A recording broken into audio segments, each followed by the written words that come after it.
Using the golden hand skill, he links to the divine hammer Mjolnir and raises it above his head. Reaching out, he lays his hand on an altar and orders it to form a divine weapon as lightning arcs from it. He strikes the ingot with Mjolnir, causing everything around him to glow as a sacred light appears. People walk down the street, and the same man stands in the living room of the new workshop that will also be the newlyweds' home. Will Craft is his name. His fiancée is Sirikal Hassan, and he looks at someone in surprise. The girl in glasses across from him tells Will she wants to break off their engagement. She simply adjusts her glasses. He suddenly grows indignant and demands to know why, since their fathers arranged the engagement and agreed he would inherit his father's forge while she would take over the Hassan trading house. So he stands in front of her and tries to convince her. She explains the real reason is that she has found true love and looks back. Another man approaches, takes her hand, hugs her, and kisses her shoulder. Still holding the girl, the man gives the main character a sly grin and calls him Brother Will. Shocked by what he sees, the main character realizes it is Seaton and asks him when they managed to do it. The man with the same smile tells her that when Sirikal's father died and she was grieving, Will was only busy with work, and the girl says the man sat with her, consoled and supported her, unlike Will. Suddenly, the main character shouts that he had no other choice and tried very hard to save the Hassan trading house from bankruptcy. Smiling, she says this is not true because things only improved when a large order appeared then. Shocked, the main character stares. The girl asks if this is a coincidence.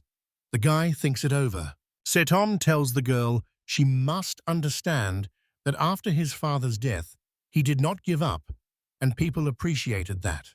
The protagonist shakes with anger and asks why they now have a new house and a new store, and Seaton tells his brother he must move out and apologizes. Arrogantly, he says this is their home, and they cannot live with the girl's ex-husband. Angry, the protagonist demands to know why he cannot live in Syracuse's house and repeats that she cannot live with her ex. The scene reveals that the Hassan trading house building belongs to Sirikal, the head of the family, and the main character is amazed by this.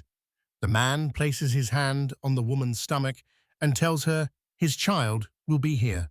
After that, the protagonist rushes over, grabs him by the collar, and demands to know how he dares.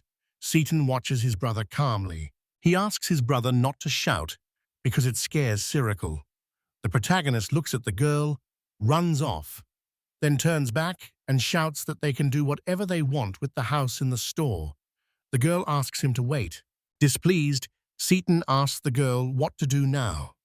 She says she does not want him to abandon the store because the Hassan trading house needs his weapon supplies. Seaton tells her not to worry and says he can handle the blacksmithing.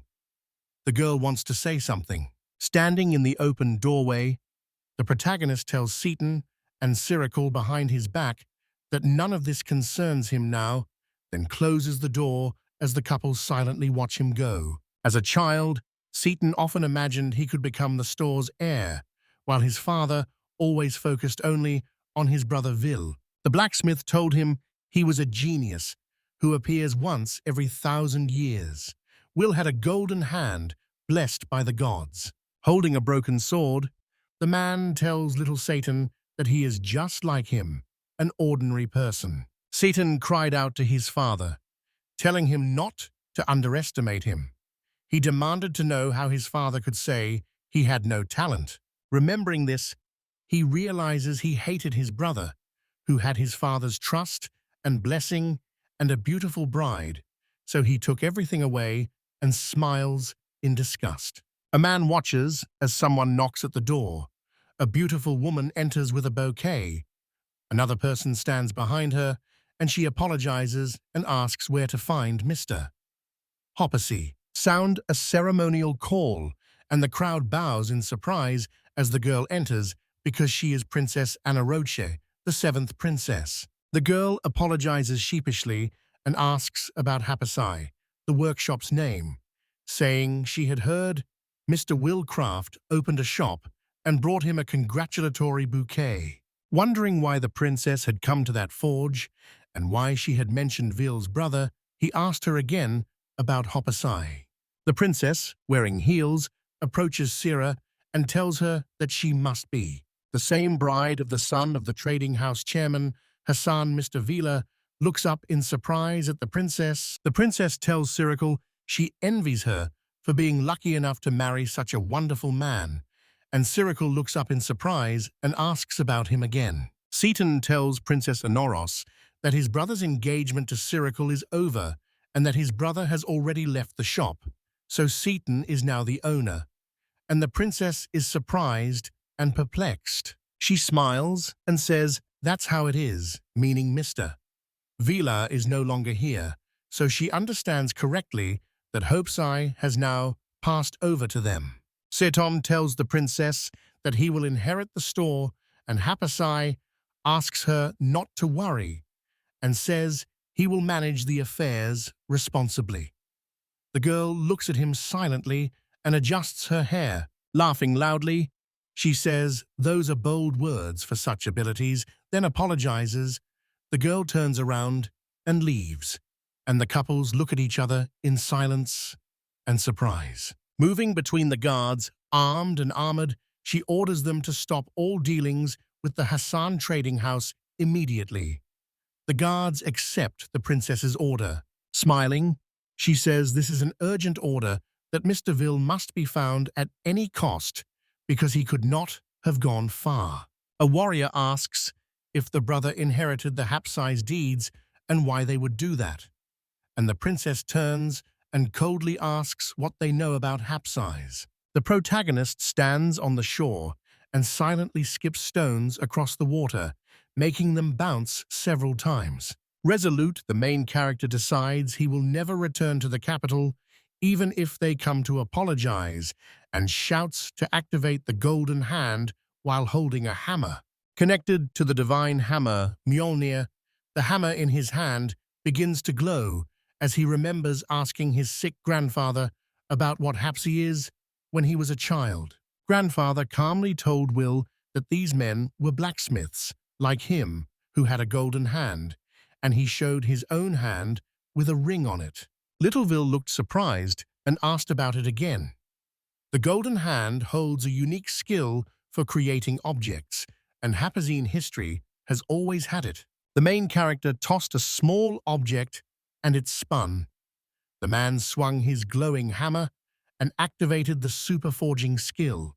He struck the object in midair. The item has become an ingot. The protagonist picks it up and realizes selling it would solve his money problems. But he must avoid destabilizing the financial market, so he holds the ingot tightly. The main character also remembers his grandfather saying that a golden hand usually grants only one skill to each person. However, it includes as many as 5 different item creation skills, a first in Hapasai's long history. He says, the Hapasai have honed their craft since ancient times to create divine weapons. The divine weapon he made is a hammer. He gives Mjolnir to him. From now on, he is a Hapasai. The man looks at the hammer, inheriting the title and the divine weapon from his grandfather, Gankoji Craft. He accepted the king's request to oversee the ongoing maintenance of key items, including the city barrier, the hero's sacred sword, and many others, carrying out this work constantly. Turning to her guards, the princess says the country and the world now enjoy peace and tranquility thanks to Mr. Hapasai. Worried about the barrier while Mr. Hapasai is away, the warrior says he is concerned. The princess looks up and says maintenance was just done, so it will be fine for another year, and the warrior asks if he should tell the heroine Caroline. The princess says it's unnecessary, yet tosses a bouquet aside and mentions the heroine's sacred sword was recently serviced. Vil warns that unless you face an entire army of ancient dragons, the blade will soon become dull. The girl turns and orders everyone to find Mr. Will, protect the barrier and secure the entire capital, then tells them to get to work, and everyone accepts the princess's order. Carolina trusts Mr. Will as a man, not as a master, and now that he is free, she must reach him before dangerous insects appear. Swinging his hammer, the protagonist strikes it just in front of the black cube through the box opening. First, he will hide money there for the trip. His father started the business after his grandfather died, when the family had nothing to eat. This is not Hapasai's real purpose. Now let's identify who has inherited the store. The protagonist smiles, remembering his grandfather saying that the true purpose of happiness is not to serve.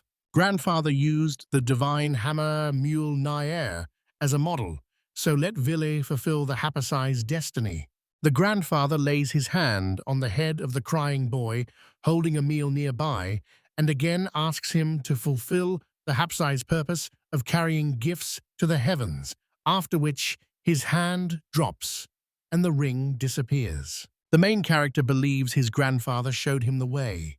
Again, he throws an object high and swings a hammer. He then strikes the object directly. It was a random movement crystal. A crystal of random movement appears, teleporting its owner to places they have never been before. The main character grabs the crystal and activates it. Closing his eyes, the main character imagines he will become a great master, like his grandfather, Genkuji, travel, hone his skills, and boost his inspiration. He will also certainly make an amazing divine weapon, just like this nearby hammer mule. A scream cuts through the air, and the main character realizes it came from a woman as two hands reach out to him, and a girl with ears and a tail runs toward him, chased by a huge, growling bear. The girl, called all in tears, pleads for someone to save her, and the main character, surprised, holds his hammer ready. Shouting at the huge bear to stop, the main character strikes straight at the beast, and the girl ends up in the air behind him. A man stands with his eyes closed, while the girl behind him falls to the ground and trembles. Night has already come, and a huge, headless bear lies in front of him. The protagonist wonders whether the force has become a place he can move to. Looking back with a smile, he is surprised by something. Watching the girl, scraped and bruised and crying with her legs cut off, the man realizes she is a beast-like woman. The protagonist looks at the beast man, sees her crying and holding her wounded shoulder, and asks if she is okay. The man realizes it looks like the servant trader's merchandise, but the girl quickly looks away from him. He thinks the merchants were probably eaten. The girl says she's in a lot of pain. He tells her she's wounded. She suddenly screams and cries loudly. Villain's shock tells her not to move. He holds his hammer near me and uses the golden hand activation. He brings his hammer up close to the girl, who hisses at him at first, then looks at the hammer and is surprised. Smiling, the main character tells the girl he will not harm her, swings his hammer upward, connects and activates the skill, and Mjolnir fills with energy. Will strikes the hammer exactly where the girl's leg broke off and uses full recovery. The girl closes her eyes, scared, then screams as her leg begins to recover. Her leg is completely restored. The girl stares in shock, stands up, and asks Will what just happened. The protagonist calmly says he used the hammer to activate the skill, healed the damage with a full restore, and shows her his tool. Let's ask the girl to let him try a different skill. She looks at the man in confusion, and then something happens. Light engulfs the girl's collar, and the guy uses a removal skill, causing the collar to vanish instantly. The man smiles and tells the beastman that taking the collar off the wrong way could cost him his head, but now it's off, and the girl says Burrow, leaving Villa looking bewildered. Burrow says her name, hugs him tightly, and thanks him for saving her, calling him brother. The main character tells Burrow his name and suggests they get ready for the night, because it's already getting dark. Burrow watches Will with a questioning look as he walks straight to the tree, swings the hammer in front of it, and says, "This will probably do." The protagonist uses a skill to transform a tree into a log house. Taking a strong swing, he strikes the tree with a mule nearby. When the blow lands, the tree creaks and then changes shape completely, and a satisfied Will watches it all. Burrow stares in horror, asking what it is and whether the tree just turned into a house. A wooden treehouse appears in a tree. A ladder leads up to it. A lantern hangs at the ladder's base, and the main character invites Burrow to come up. Right now, something is happening in the borderland of the kingdom of Getanaga. Smoke fills the area, and the knights see dragon bodies and realize this is an entire army of ancient dragons capable of defeating them all. That night, someone spots the ice and sees a silhouette on the ice mountain, staring at it in surprise. A beautiful girl holding a sword comes down the mountain, and everyone knows she is the heroine of the ice-sacred sword, Lady Caroline Iceberg. A knight asks whether she is alone. A single barrier around the city won't fully solve the problem, and Ice Heroine is needed for peace in the kingdom. The knights offer to take Lady Caroline back to the castle. The girl admires the sword with pleasure, and a knight in the wilderness watches her as she reports that the sword has become completely dull. The knight understands her and tells her that even sacred swords wear out over time. It strikes him that the usually cold Lady Caroline suddenly smiled at everyone. She says that's exactly why, then trails off mid-sentence and suddenly disappears, leaving all the knights looking on in shock. A girl appears in the middle of a street in the capital of the kingdom of Getanaga, her sword glowing with someone trampling on her shoulders. And she realizes that Caro is in a good mood today, so she looks at the animal on her back. It is a cat that brushes its tail across the girl's cheek and seems to say the girl is probably glad she will be able to see her beloved master. The cat has a diamond mark on her forehead. Looking at the cat, the girl says she will be able to see Mr. Will. With her eyes closed, the cat admits she also loves Will very much. His service is simply excellent.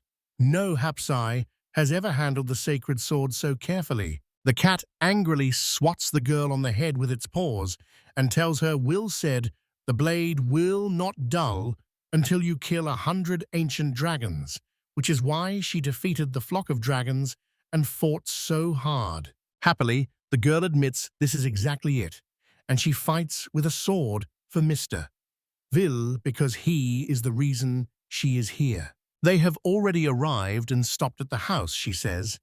Then she holds up a mirror, looks at herself, and asks the cat to check, saying everything is fine and calling her a beauty. Seton opens the door intending to welcome everyone, but then he sees who it is.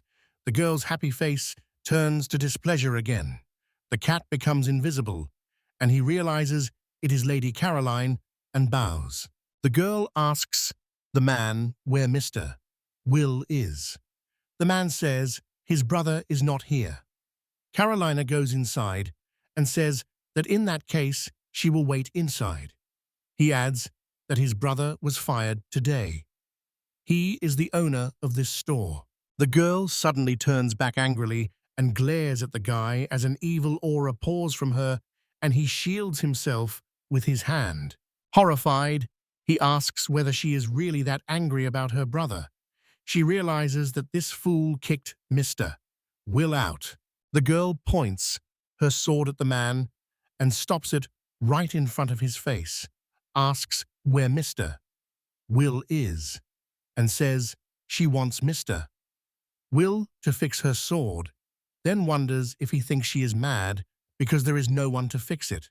The man bows slightly and tells Carolina he will take his brother's place as the ice-sacred sword Iceberg heroine, but she says he is not capable of it.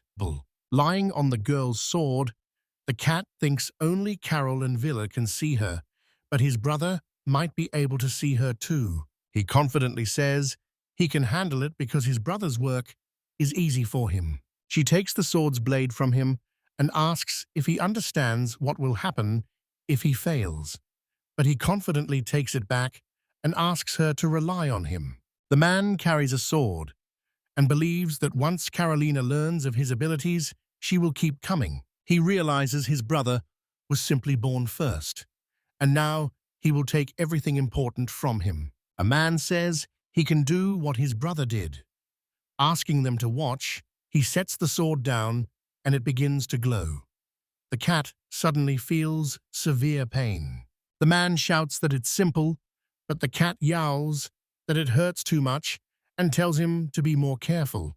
The cat suddenly grows to colossal size. The sword appears to fly into her mouth, and she screams at him to stop. The man steps back and stares at the flying sword in shock.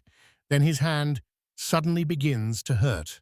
Hairline reaches out and the sword flies into her hand. Looking it over, she says the sword is furious.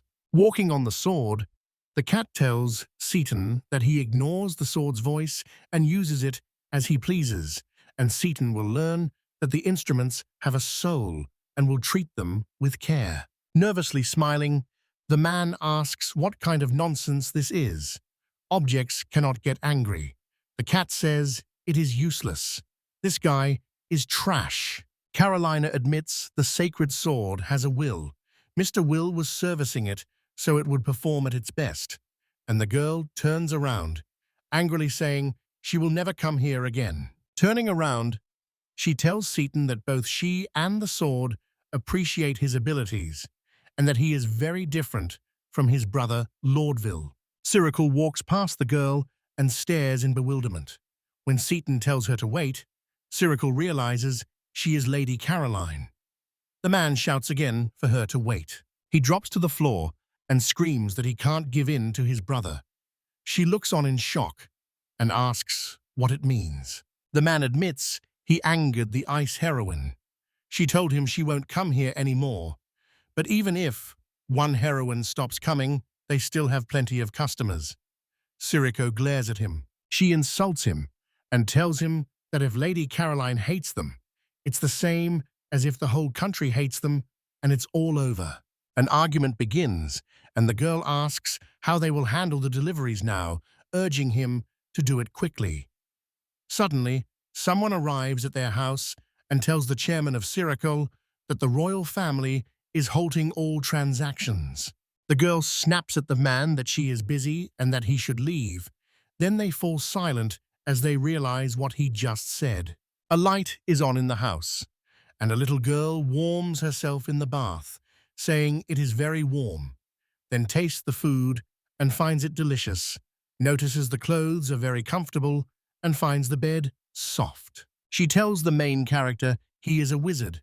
The girl calls him brother, and the man says he insulated the house as part of his object creation skills and even made food from materials using super forging. Lying in bed, the girl happily says it's amazing and that he's very cool. At last, someone is genuinely praising him, since lately Cyril kept telling him that a master should make many more items per day.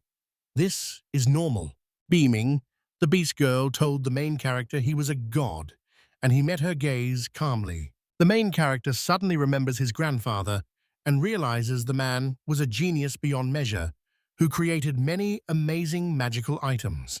Though less skilled than his grandfather, the boy's father worked diligently and always made things for others.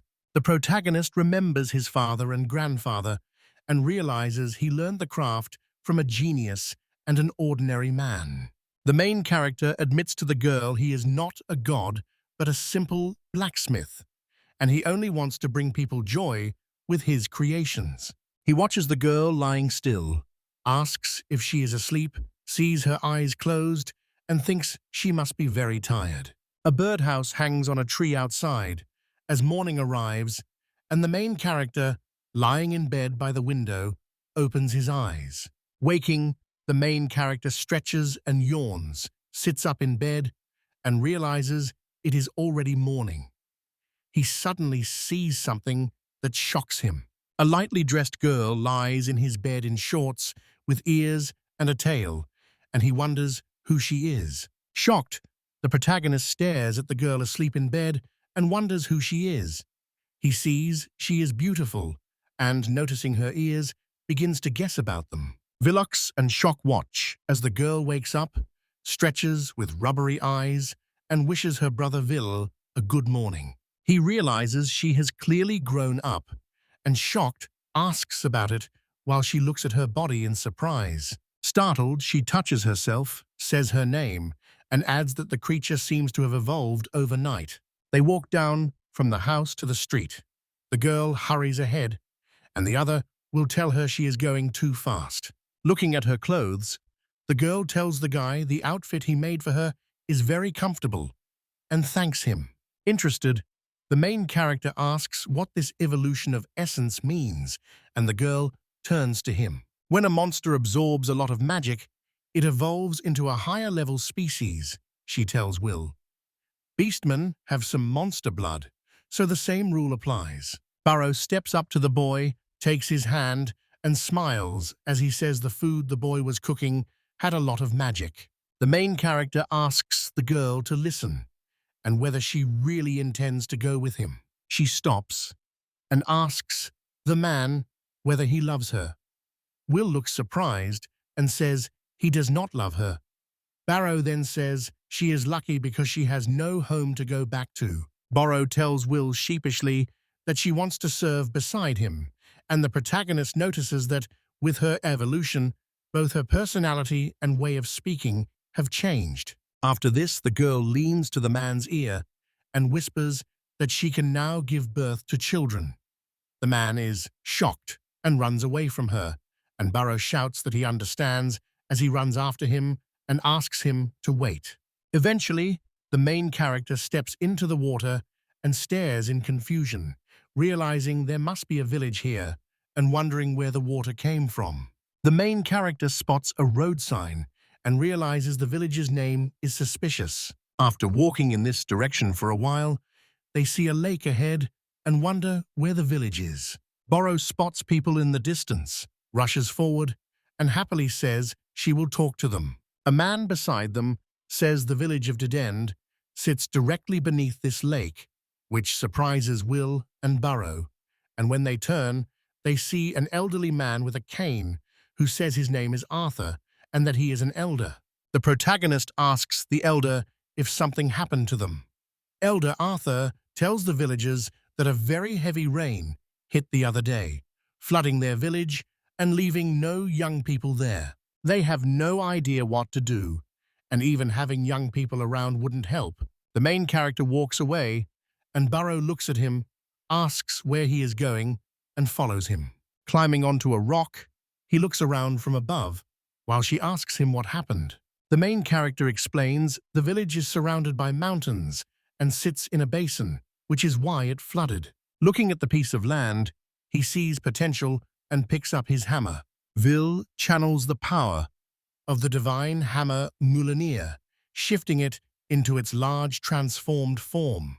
Burrow, like everyone else, stares in shock as the hammer glows and grows. The girl tells the guy it's incredible, and the main character counts down before taking action. The main character then swings a hammer that has grown so long it bends on impact. Finally, the massive hammer hits the ground. The impact makes everything shake and sends a shockwave through. People are barely standing, covered in dust and shielding their faces with their hands. Burrow notices a huge hole, another one made by Will's hammer. The main character strikes the ground with his hammer again and offers to go together. He turns the hammer horizontally. He strikes the mountain several times with his hammer, and on the final blow, the mountain begins to crumble. After a hole opened in the mountain and water began to flow out, the main character looked at it and said, "It was good." Everyone looks toward where the water flowed and realizes the main character has created a reservoir. The elder says the water is receding fast, so they must return to the village. When they arrive, they find ruined houses. Elder Arthur drops to his knees and sees that, as he thought, everything has been destroyed. Will says wooden houses are vulnerable to water, and old ones even more so when a black cube appears above him. The guide points the hammer straight ahead, and some pieces begin to fly out of the cube. People watch in shock and ask the man what he is doing, but he ignores them and activates the golden hand, which fills the hammer with energy. The protagonist uses full restoration, smelting, and strikes the ground with a hammer as the ruined houses shift and rebuild themselves before our eyes. The houses are built with new materials, and the main character says everything is now in order and that he has strengthened everything. People are happy that their houses are finally restored. They wonder if this is a dream. The elder looks at the walls and says they look stronger than before because he happens to be a great magician. The villagers bow to the main character, thanking him because now the village elders can live in peace. A villager says that with a golden hand, this is as easy as pie. The older tells them they want to thank him and asks if they need anything without lifting his face from the ground. Standing at the table by the fireplace, the main character says gratitude is unnecessary if they cannot give anything to their benefactor because that would make all the villagers unhappy. Will hears this and scratches his head, considering what to ask them as a thank you. Suddenly he thinks of something and asks if they have anything unusual, like weapons or tools, and the villagers look at him in bewilderment. A sword hangs on the wall, bound by several seals, and the main character enters the room, realizing it is a cursed sword and feeling surprised. The elder says that long ago the hero used this very sword to slay an evil god and save their village. But he went mad, and their ancestors sealed this sword in the sanctuary. The protagonist takes the sword with both hands and studies it, saying it is a terrible weapon. The elder asks Will if he is sure, says they can't even touch it, and shines a lantern. They ask Burrow to wait outside, but the girl refuses because she would not be able to protect him there if something happened. Agreeing, the protagonist decides to act quickly and swings his hammer over the sword. The elder tries to speak, but the protagonist immediately strikes the sword, triggering the destruction of the entire level 1. The elder stares in shock, unable to believe it. The main character draws a sword that's damaged in places. Gazing at the sword, the main character says he's a poor fellow, since dried blood had sealed it for a long time and left it covered in rust. The elder turns to Willen and asks who he is talking to. Willen says that if you imagine him as a sword, you can hear his voice. The main character notices a cursed energy emanating from him and being drawn toward him. The girl shouts at the man to be careful.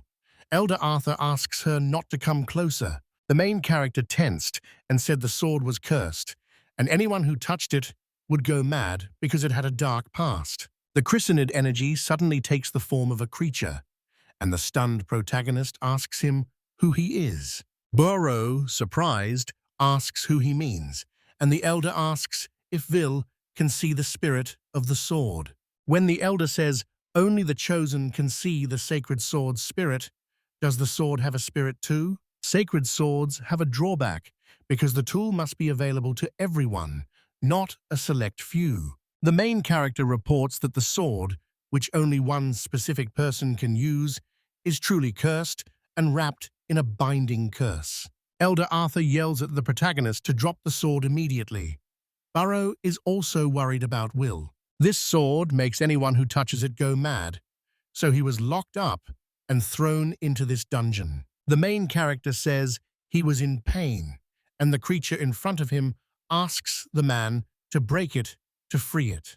He will say he wants the tools to be enjoyable and for users to be happy to use them often. Still, he won't drop the tool that asks for help. The man holds his hammer. The protagonist activates the golden hand skill and swings Mjolnir at the sword. Burrow, the elder, and the curse itself are watching this. They will reveal that he is the blacksmith. Hapasai's job is to repair tools. The protagonist says, confidently, he will finish it. Now, he goes by the name Night Sky. A man swings something close to the sword. The cursed energy creature begins to disintegrate, and a massive flash erupts from the building, shooting straight into the sky. Using supermelt, the protagonist strikes the sword with a hammer, and the shockwave barely keeps Burrow and the Elder standing. At that moment, in this kingdom of Gatai Niga, the girl asks Will where he is. The cat is suddenly startled, and she asks Ice what happened as the cat looks away. Perched on the cat, the girl looks toward the beam of light and realizes a new sacred sword has been born. The protagonist reaches for the glowing sword, symbols flare on it, and cursed energy coils around it. Hovering above the sword, a cursed creature transforms into a naked woman, and clothes appear on her. The girl says she's glad to meet him for the first time, calls him a genius master at first, then changes her mind and calls him her creator. The main character grabs the sword and asks the girl if it hurts more. She says yes, and reveals she is the sword's spirit, the holy blade of darkness named Yazora, and thanks him for giving her a name, surprising him. The girl says she was reborn from a cursed sword into a holy sword and knows he created it. Elder Arthur studies the girl in bewilderment and asks what it is, while Bro says it is incredible. Burrow shyly tells the girl she is beautiful, and the girl asks whether anyone other than her creator can still see her. The main character tosses a sword to the girl, who catches it in shock and asks whether only a hero can wield a holy sword. She suddenly starts striking at the air. Holding the sword, she looks around with a questioning expression. Holding the sword, the girl tells her that it lets her feel how to swing it, and the guy tells her the inspiration came to him this morning thanks to Burrow. Burrow is surprised and asks him about it again. The main character says the sword has evolved too, and the girl says the evolution of weapons is unprecedented as expected. Vil says that in the Far East, people customarily engrave the creator's name on swords. His grandfather said he had simply engraved one using the power of a golden hand. Holy swords are weapons the apostles of God brought to earth. Elder Arthur, lantern in hand, tells Will this is remarkable because he is the first person able to create the holy sword. Vil says Old Man Gang Koji complained he could not make a holy sword, so Vil was the first. Burrow asks what happened. Vil made a holy sword, a divine weapon, which is a reason to rejoice. This time, the protagonist admits he only finished what someone else left unfinished, so it wasn't created from scratch. Villa is very happy that Yosora is happy now. Yosora is looking at him. He says he will one day build a divine weapon from scratch that will fully satisfy him. Carolina and her cat, perched on her shoulder, stare in shock at a distant flash and think it is impossible. The cat is stunned when she says that a man made a sacred sword. Carolina asks about it again, and she suddenly laughs. The girl bursts into loud laughter. Ice asks why she is laughing, and she asks if he understands. The cat is shocked that we did this. The girl says happily that this is true, and that the world finally recognizes his power. She suddenly realizes something and starts running, and, realizing this is bad, asks Ice to locate the new holy sword they jumped down for, while the cat gets scared. A carriage crosses the clearing. The main character sits inside, reading, and says the village of Dedend lies on the kingdom's outer edge, so they might enter the Majukas Empire. It closes the paper by saying they may go anywhere except the kingdom they came from. Burrow serves as coachman, pulls the cart, and tells Will he is lucky to receive a whole cart as a gift. Looking out of the carriage, the protagonist says this is the village's way of thanking him for his help, so he could not refuse, and they waved happily as they said goodbye. The man says they even entrusted him with a holy kind of darkness. Burrow turns and asks Will if she can really go with him. The protagonist tells her this is the best thing to do, asks her to take care of Yosora and use it with respect, and says some days she will make someone happy with it.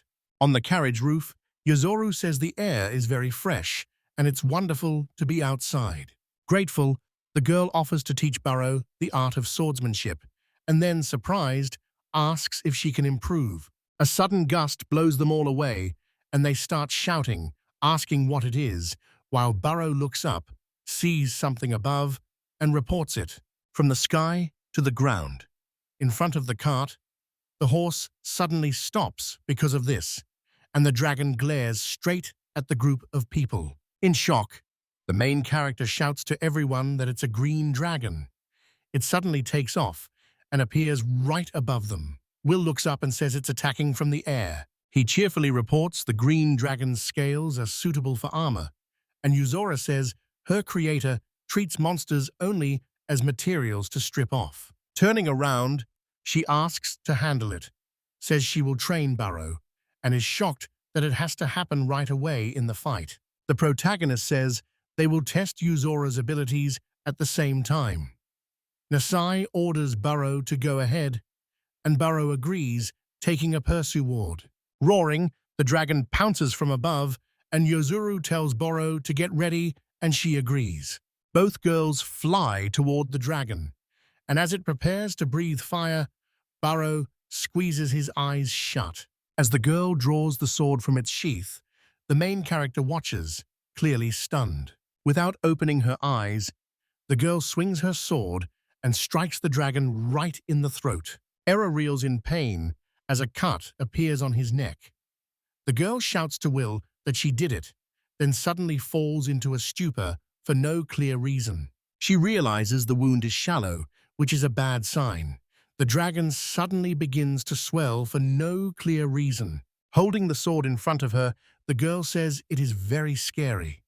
Ordered to look forward, she is surprised to see Yosura. Yozora stands behind the girl and says that if she keeps her feelings locked away, the soul sword's light will fade, and orders Burrow to open her eyes and feel with her heart. She says that even in the deepest pitch-black despair, the light of hope can be seen. Burrow stands with his sword at the ready. Both of them end up in the dragon's belly, and Burrow tells her that she sees him and will act immediately. Then Yozoro tells her to go ahead, and she does. The dragon then breathes a blast of fire at the girl, who defends herself from the flames he sends. Burrow kills the dragon with a single sword blow, and it falls lifeless to the ground, while the girl lands on her feet, holding the weapon. Surprised, the girl watches as the protagonist steps forward and tells her she did a great job. Burrow says happily that they did it. Yosori adds that she has not revealed even 1% of her power.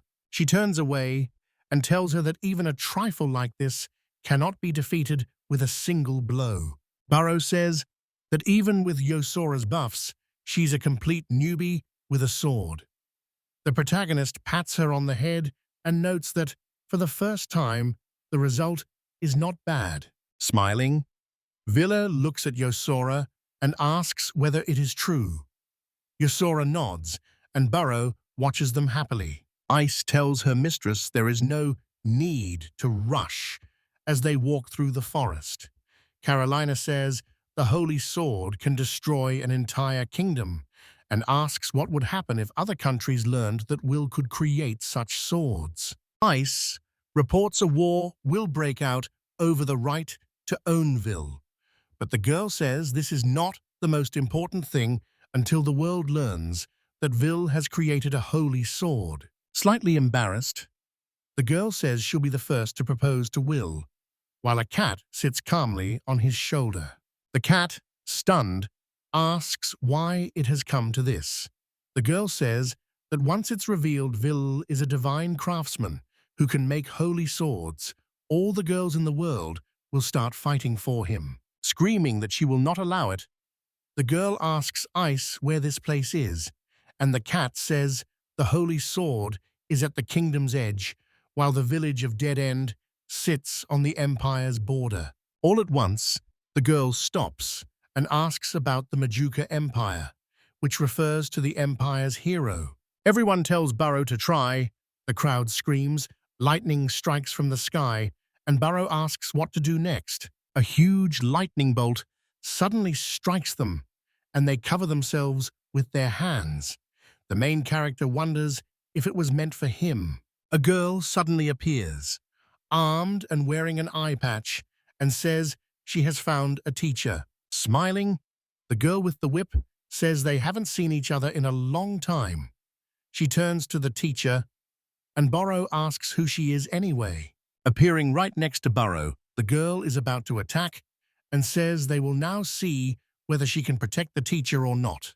The one-eyed girl says she'll check her now. Burrow tries to turn, and the main character asks them to wait. Burrow blocks the girl's attack at the last moment, leaving the protagonist stunned and standing behind. Surprised, Burrow asks his rival whether it is a whip, and she smiles at her. When she reveals her partner is the Thunder Holy Sword, Sanders is often surprised that it is a holy sword as well. Carolina and I are standing, and the cat says it looks like the Thunder hero contacted Veal first. She says that on these 6 continents there are 6 sacred swords, and each is owned by a beautiful girl. Carolina believes Thunder's hero is Reika Sandersoff, and she will kill the girl if the girl dares to go to Pestoville.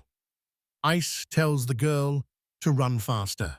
Burrow dodges another attack from the girl, and Rekia tells him her super attack is one grip. Burrow calls her a hero, demands she get what she deserves, and strikes his sword against hers. Her weapon stays almost unharmed, and Burrow is amazed at its hardness. Riker wonders whether it is a holy sword, since he cannot even cut the whip.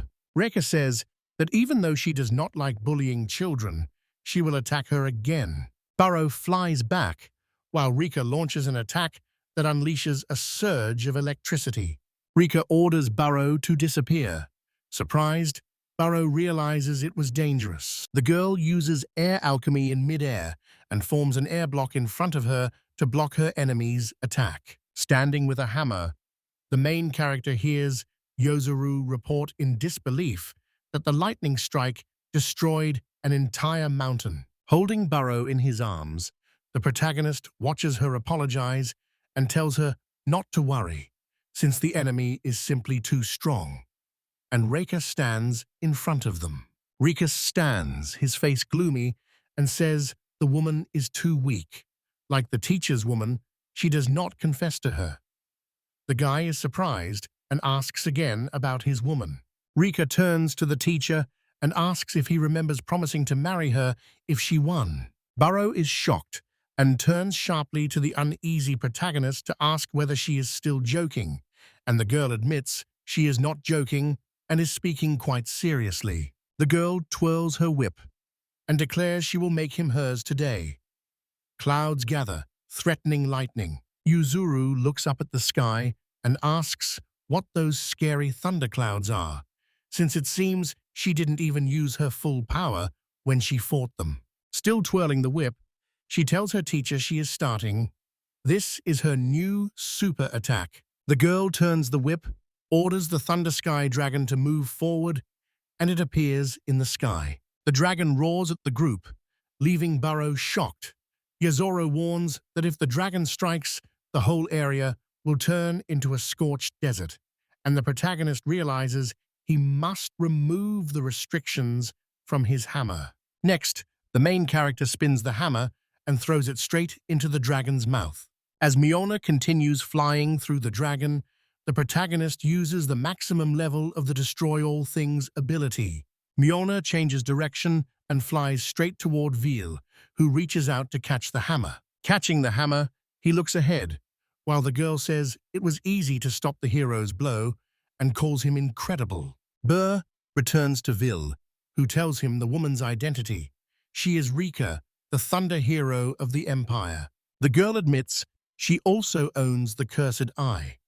Burrow asks about it again.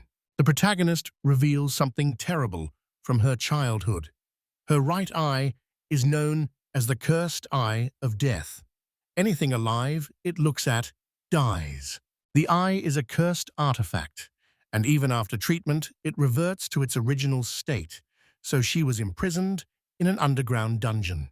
She owned the holy sword, but the curse in her eye made her unacceptable to the Empire, so they looked for someone who could remove it and eventually turned to me. He could neither destroy nor remove her eye.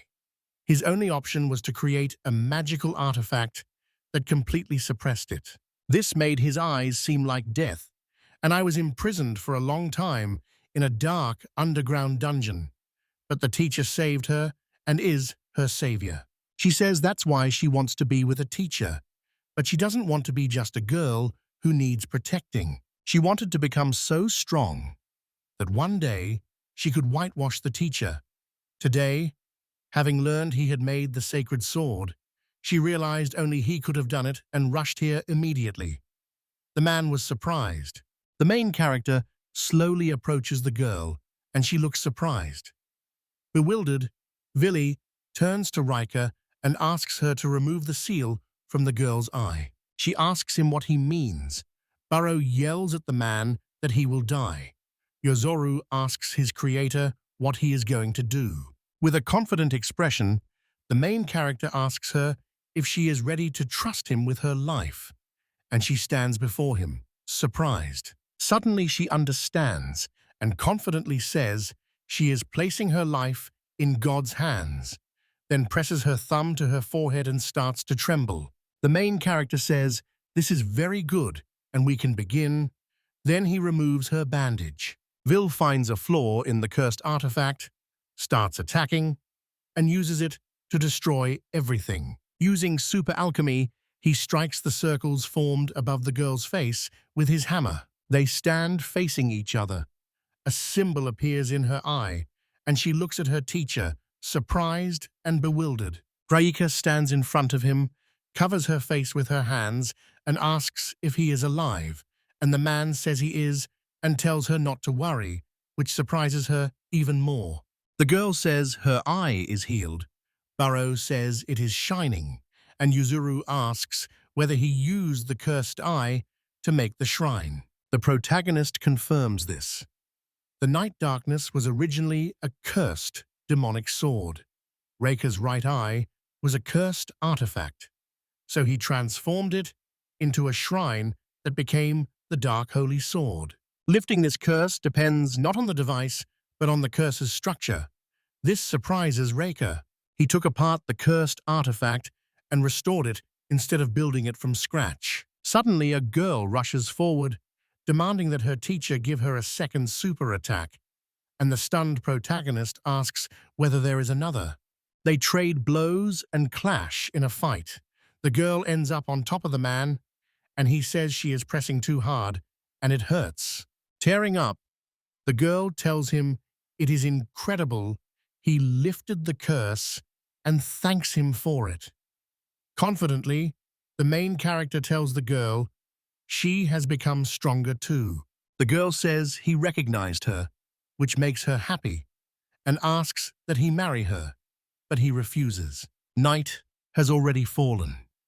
In the kingdom of Gaitanaga, a man stands in a room in front of a table. He lifts the object in his hand and places it on the sword, leaving a seal that begins to glow and fills the entire sword with light.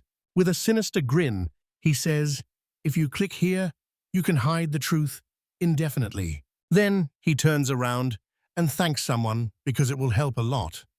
The man in the hood says there is nothing to thank for. The hooded man tells Seaton to use it skillfully, then applies the camouflage seal. A girl named Lixar Lipson asks her teacher if you will become her husband if she wins. Is that true? Now that she has this new right eye, she says she can do anything she wants with it. Commanding the time. King's eye, she freezes time for the teacher and spreads her arms wide. Instead, the girl flies past the dodging man and stops right above Burrow, who is surprised and unable to move. The shocked girl asks the teacher why it does not work on him when it worked on the other girl, and he says it is because he created the Eye of the King of Time artifact. He says God does not want people to kill him with his own creation, so God built in a safety device. Burrow tells the man he's like a god. Rika sees it's a trick and knows it's not fair. They travel by carriage to Menjuka's empire. Rika tells Vil he never agreed to marry her, but she must tell the emperor he healed her eye. Villa asks how the emperor is, and Burrow tells him to find out for himself. They're already in Carter's capital. No matter how often Will looks, the empire always seems lavish. Surprised, the protagonist looks at her and asks what the shining dome is. The bro asks where it is, and the guy says it's over there, and if she sees it, it covers the whole city. Yuzuru tells the man that what he sees is an invisible barrier protecting the city and that ordinary people cannot see it. Apparently, his mastery has increased. He says he used to serve as a barrier-creating device, but this is the first time he has seen an actual barrier. Inside the imperial castle, the three move toward a man flanked by two servants. Rika tells the emperor she has returned, and the woman asks if it is Rika. Burrow is surprised the empire's leader is a woman, and Rika says that in the empire, the strong rise to the top. Empress Artemis led her personal troops to protect the country during an unprecedented crisis and is the first female emperor in history. She tells Will they haven't seen each other in a long time, and he replies to Artemis the same. Surprised that they know Will, the girl hears Rika say that the one who asked the teacher to help with her eye is Her Majesty. Grateful, the emperor thanks them for lifting Rika's curse twice already, and she apologizes for coughing. Burrow anxiously asks Artemis if she feels unwell, and Rika replies that her lungs are damaged, her cough is severe, and even modern medicine cannot cure them. She says she has little time left, and, with trembling hands, gives the blood-stained handkerchief to the servants. The man insists she will recover, but Artemis says the doctors say her body is destroyed, and she does not have long, and he asks about it again. She tells him she's glad to thank him properly before she dies, and he is surprised. The main character says he has a request. She tells him to speak. He saved the hero and is a benefactor. A man asks Artemis to let him heal her damaged body, and she is stunned. She says the doctors have already given up, that even the Holy Virgin could not cure her, and that he is a blacksmith. Objects and people are different. The man says his skills can handle wounds and injuries, but not diseases after all. She says her body is destroyed. He says he will not treat the disease. Instead, he will restore the body destroyed by the disease. Rika tells the emperor that Vil is truly like a god and should be allowed to try, and she agrees. After curing the Rika trusts him. The main character activates the golden hand. The hero makes a full recovery. We see a bright glow. The girls spot an extraordinary light. The colonel rushes in and announces an emergency. Colonel Akiyak reports the emperor is receiving medical care. It also notes unusual events, like the barrier failing and magical insects heading toward the capital. Rika considers all of this nonsense. On a high balcony, a group of heroes watches magical insects and chaotic events unfolding below. Many magical insects flutter around. City residents start evacuating to the imperial castle. Rika regrets the timing error. Akujak says magical insects have gotten through the damaged barrier, and Rika orders immediate repairs. The colonel also notes the need to find a technician to repair the barrier device, since none is available. The hero says he can restore the barrier instantly. The Kuyak doesn't understand what Vale is saying. The hero suddenly activates the golden hand. Realizing the danger, the hero notes they face a magic circle. Vil actively uses his abilities when fighting opponents. Huge swarms of magical insects appear out of nowhere. The hero applies the reconstruction technique. The heroes are impressed by Will's skills. Will says the light is too bright for the insects. Akuyak notices the magical insects have suddenly vanished. The colonel now says it will be maintained without additional equipment, and he added an instant destruction effect for creatures that touch it. The colonel points out that humans cannot see the barrier, showing it is invisible. Villanotes adds that the barrier device will not collapse on its own in the short term unless it is destroyed. Surprised to see the colonel sweating, the hero asks why, and they suggest a kuyak has broken the device. The young man says it is low. A crowned woman appears. Will spots the crown on the woman's head and wonders who she is. The woman wearing a crown introduces herself as Artemis and asks if the hero recognizes her. The heroes are surprised by who she is. Surprised by Artemis's appearance, the heroes ask what happened, and she says Vil healed her broken body, adding that he not only repaired the damaged cells, but also renewed the old ones. On the balcony, people greet Artemis, call her a miracle from God, and congratulate her. Artemis orders Colonel Akuyak placed under arrest. The colonel replies he will take everyone with him. Colonel Akuyak presents 7 lucky specks of dust. Will can't figure out what the colonel intends to do. The girl tells the man to stop. Artemis suddenly throws the colonel, sending it soaring into the sky. Artemis vows not to forgive anyone who harms the people of the empire. A powerful explosion suddenly occurs. The heroes thank Artemis joyfully, calling her Your Majesty. Grateful, the young man thanks Artemis for her help and says his reward will be her beautiful smile. Surprise crosses Artemis's face. Rika calls Artemis Your Majesty and proposes a temporary alliance. Will show his surprise as he asks what the 7 lucky specks mean. The heroes are in the Hassan Trading House's royal capital. The girl is sad because the royal family and the aristocrats have stopped placing orders. The chairman warned that losing another major client would push the situation into crisis. She says she's busy right now and asks you to wait. The guildmaster approaches the girl. Herakar asks what the S-rank guildmaster is doing here. The guildmaster thanks them for the magnificent sword they obtained earlier. Cherakar remembers the sword was made by Vil, and the woman says they also recently received 50 A-class swords. The girl asks if the swords are sharp, and another character says they look great. However, the quality falls short of expectations. Sirakar sees several damaged swords in front of him. The guildmaster says the A-class sword they bought is fake. She says the incident happened because an important subordinate could have been seriously injured, and that they will sue Hassan Trading House for fraud. The girl with glasses repeats that it must never happen again, and that a conviction would mean the end for them. Guildmaster says the trading house has sunk too low. She walks away and says they'll meet in court. Seton says they were easily misled. He admits the curse of counterfeiting works perfectly. He explains he bought cheap swords, stamped them, and changed their appearance to sell them for more. After the sword breaks, Sarakar asks his brother what that means. Your car wants to ask about the sword. She discovers the sword he made is fake. The heroine reports the S-Rank Adventure Guild has filed a complaint over sentence actions. Noting they are already making a profit at the sales stage, he says that at this stage the number of goods sold matters more than their quality.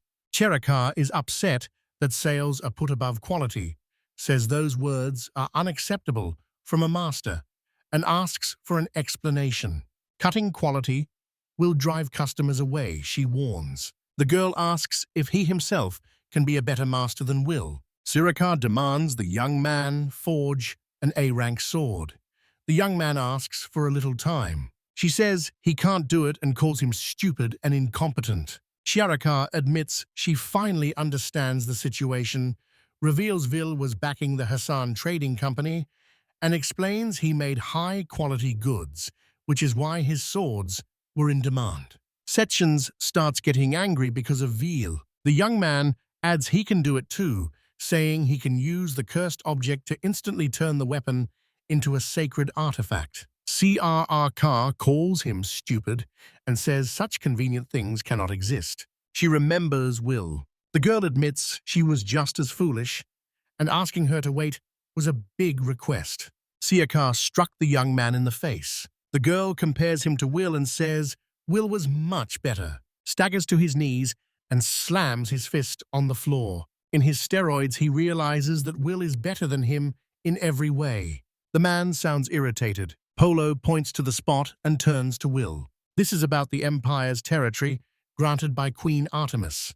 Vil argues that gratitude is unnecessary, and Artemis responds that Vil, who saved the Empire 3 times, deserves gratitude. Polo suggests calling the place Will Craft Derriere, but Will says the full name is too long, and the young man is pleased to have the mines here and says people will be sent to manage the area. Artemis says she also needs a workshop, and the girl asks Will about the village. The young man sees the village is empty and no one is around.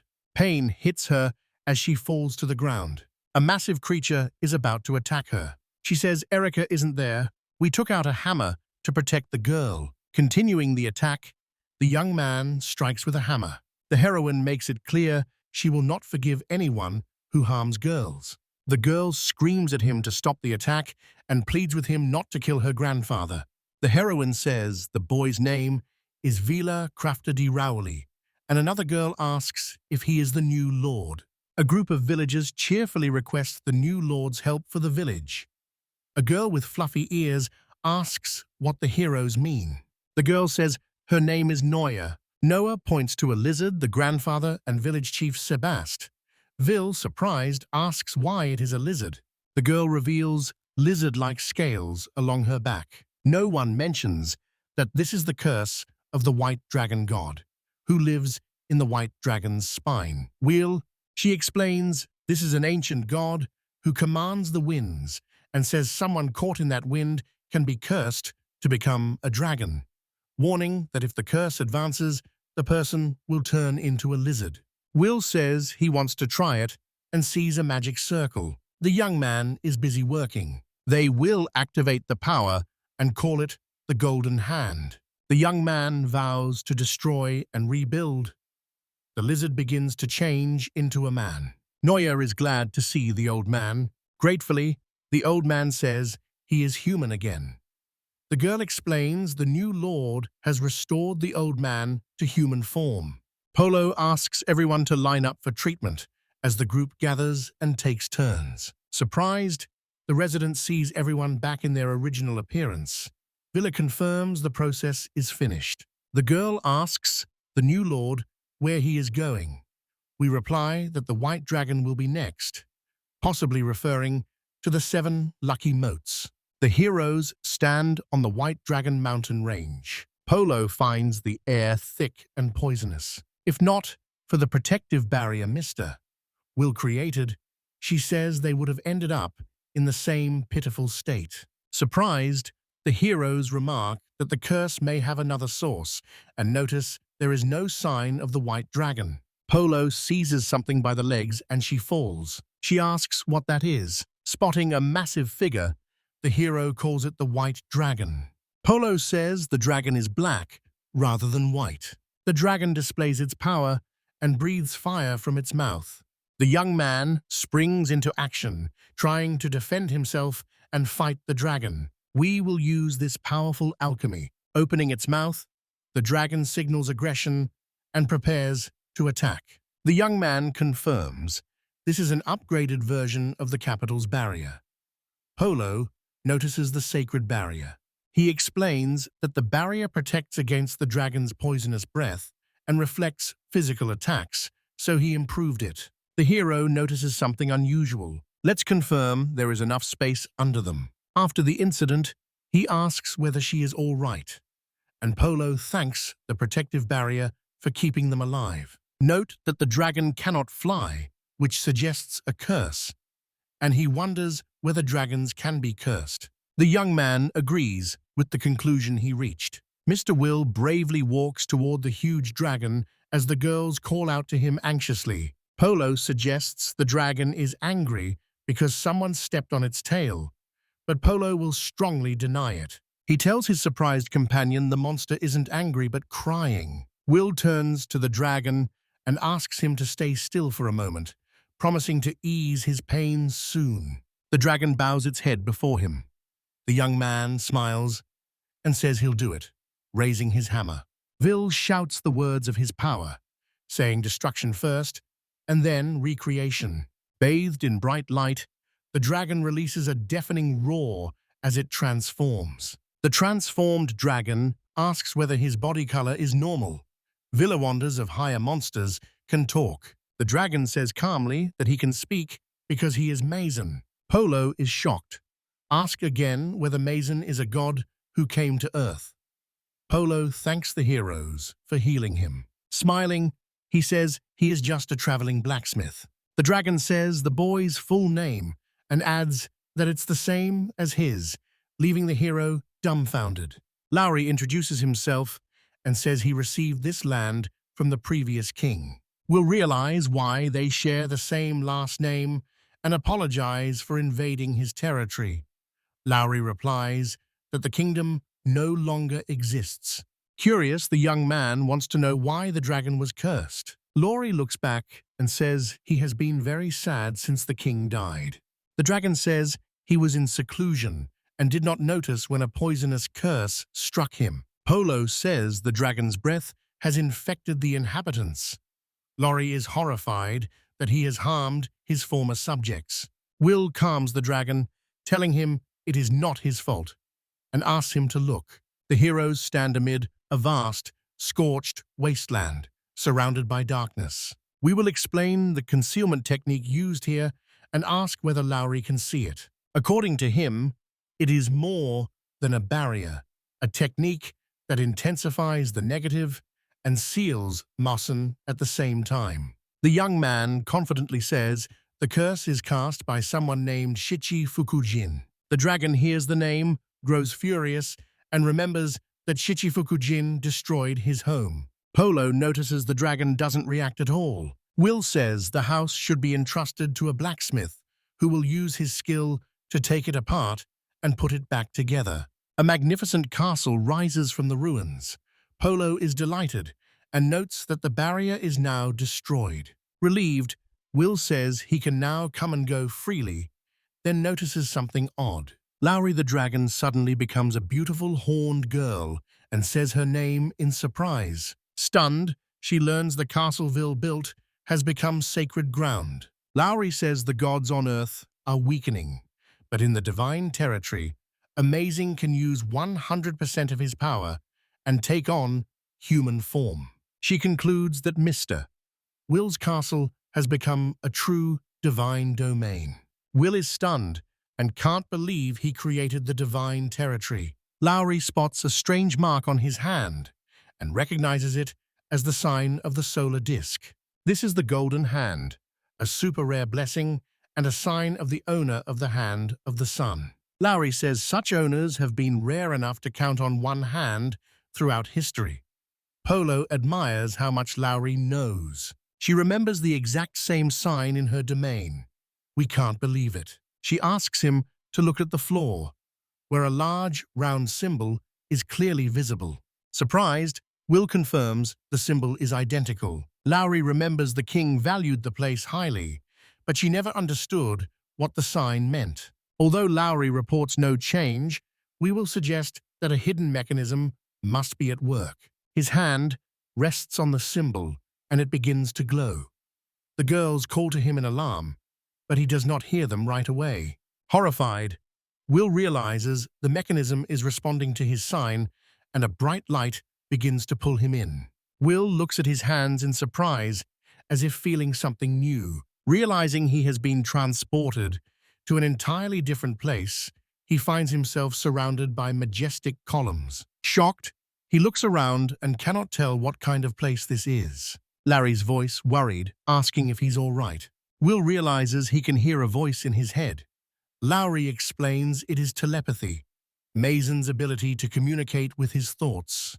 This ability can also let people share all 5 senses, she adds. Lowry reports it appears to have swallowed the earth, and they are now inside what looks like a city. At first, Will is shocked. Then he agrees with her, realizing that's how it is. An invisible obstacle blocks him and feels like a clear wall when touched. Looking up at the sky, we see it's morning, but there is no sun, and we wonder what caused it. Lowry says everything's around him, even the sky and the forest, seems real, but is actually artificial. Comparing the facts shows that the entrance sign and the artificial city are the HAPO Psi workshop. Remembering the old man's warning that no one can enter the workshop, he realizes it's because of a guard like Lowry. Lowry says she feels like a security statue here. Sensing a change in the space, he touches a symbol on the floor. When he touches the sign, a powerful vortex of energy swirls around him. The vortex becomes a glowing tunnel he calls a corridor. Lowry screams to Will in horror that he is here and that this is the super rare dungeon called Seven Ditches. Confused, Will repeats the unfamiliar words sevens and fall. Lowry says there are 7 such dungeons in the world, but only one has been found so far. Will is the first person to enter it. Will touches the dungeon wall and realizes the mineral is different from the Kamusi stone. Delighted, the young man realizes he can forge a new weapon from the unknown mineral. Lowry remembers reading in a book that the dungeon's walls are indestructible. Will manages to break part of the wall with a light blow from his hammer, and Lorius is shocked to recognize it as a divine technique. Will asks in surprise whether this is true, and Lowry screams in panic that this technique is extremely dangerous and will destroy everything on the planet. Calmly, the young man uses another ability to turn the wall debris into a furnace, surprising Lowry even more. Will explain that this is the Golden Hand's function. Lowry is amazed because such a hand usually has only one skill. Will calmly reports that in his case, there are 5 skills, including super processing, destruction, and full restoration. He dislikes his 5th skill because it's single use, so he decides to map it first. Shocked, Lowry realizes he made it in time. Using super processing, he immediately maps the dungeon. Smiling, he shows her a detailed map of the whole labyrinth. She can't figure out how he did it. Lowry is stunned by his godlike power and explains that when he punched the wall, the force swept along the ground like sonar and scanned everything around him. Will says modestly that he is not a god, but an ordinary traveling blacksmith, skilled at making things. Returning to his companion, the delighted Polo throws herself around his neck, crying out. With tears in her eyes, she hugs him tightly and admits she was very worried about him. Lowry explains that while they have experienced only an hour, 10 days have passed on the surface because time moves differently in the dungeons. To make amends, he gives her a gift and apologizes for causing her worry. Polo suddenly hears Villa's voice in her head and realizes she can talk to him anytime, anywhere. She thanks him through tears of joy for the wonderful gift, and Lowry confirms it's telepathy. Will says that with Lowry's help, he made a telepathic hairpiece from minerals, and she recognizes it as an indestructible artifact. Larry still can't believe it, and Will says he has one more request for her. The scene shifts to the village of Laurismont. Noah asks the old man to rest, but despite his cough, he says he wants to develop the village as quickly as possible. She insists it is the Lord's duty, but a huge winged silhouette suddenly appears in the sky. Majestic white dragon soars through the clouds, impressive in size. The village erupted in screams and horror when the dragon appeared. At first, the inhabitants are horrified to see the dragon, but they soon recognize it as their divine patron, Lowry. No one knows why the dragon god was cursed, and panic breaks out in the village as everyone runs. Lowry wants to leave to avoid frightening the people of his village. Will ask the dragon to wait. Follow tells all the villagers the dragon god's curse has been lifted. Vil confirms the curse will not spread. Will explain that the dragon was cursed too, and that he now wants to apologize for all the trouble he caused. Turning to the dragon, he asks if he truly wants to apologize to the villagers. Vil asks the dragon for some materials and, without waiting for an answer, carefully removes one of its scales. He tosses lorries and scales into the air. Will activates the fountain's scales, making it glow in every color of the rainbow and sparking the residents' imagination. Water from the fountain heals people, filling them with strength and leaving them stunned by the miracle. Mazen's scales have healing powers, and the fountain will now provide these benefits forever. With joy, he announces that the White Dragon God's power can now cure any illness or wound. The villagers thank the Dragon God and accept the apology he offered in that form. Dragon Lori meets Will's gaze with gratitude and says quietly, "Thank you." An unusual post-OL lands on Will's shoulder. An owl flaps its wings and gives him a letter addressed to Mr. Will. A letter brings an urgent summons, saying the hero of water has been wounded in battle and his holy ice sword has been destroyed. 4 hours ago, in Carter's capital, a young warrior fought off an attack by guards who ordered her to retreat immediately. The girl screams at the guards to stay back because she must get to Mr. Will. The cat warns that this enemy is far stronger than the previous ones. A massive monster towers over the fallen heroine. Now she realizes she must use her final trump card. She unleashes her powerful attack, Double Moon Shard. The cat explains the technique's core, with the crescent moon causing destruction and the full moon's cold creating the seal. The one who receives this blow. Even after taking damage, the monster instantly regenerates. Carol lies, seriously wounded, as the cat anxiously asks if she is okay. The cat thanks her and says he was happy she used him as a sword. She screams in despair, begging him to stop immediately. The sword familiar rushes at the enemy. Sword unleashes his final attack, Absolute Zero. A girl enters a hospital room, reaches out her hand, and calls Ice in a panic. Will reassure his Caroline that everything will be all right now and that she needs to rest. Caroline spots Mr. Will. She says his name, and he sadly echoes the name of her sword. Will explain that the Holy Sword Iceberg felt like family to Caroline. Polo asks whether the sword can be repaired, and Vil wonders why Hoppo's Sai was responsible for its upkeep.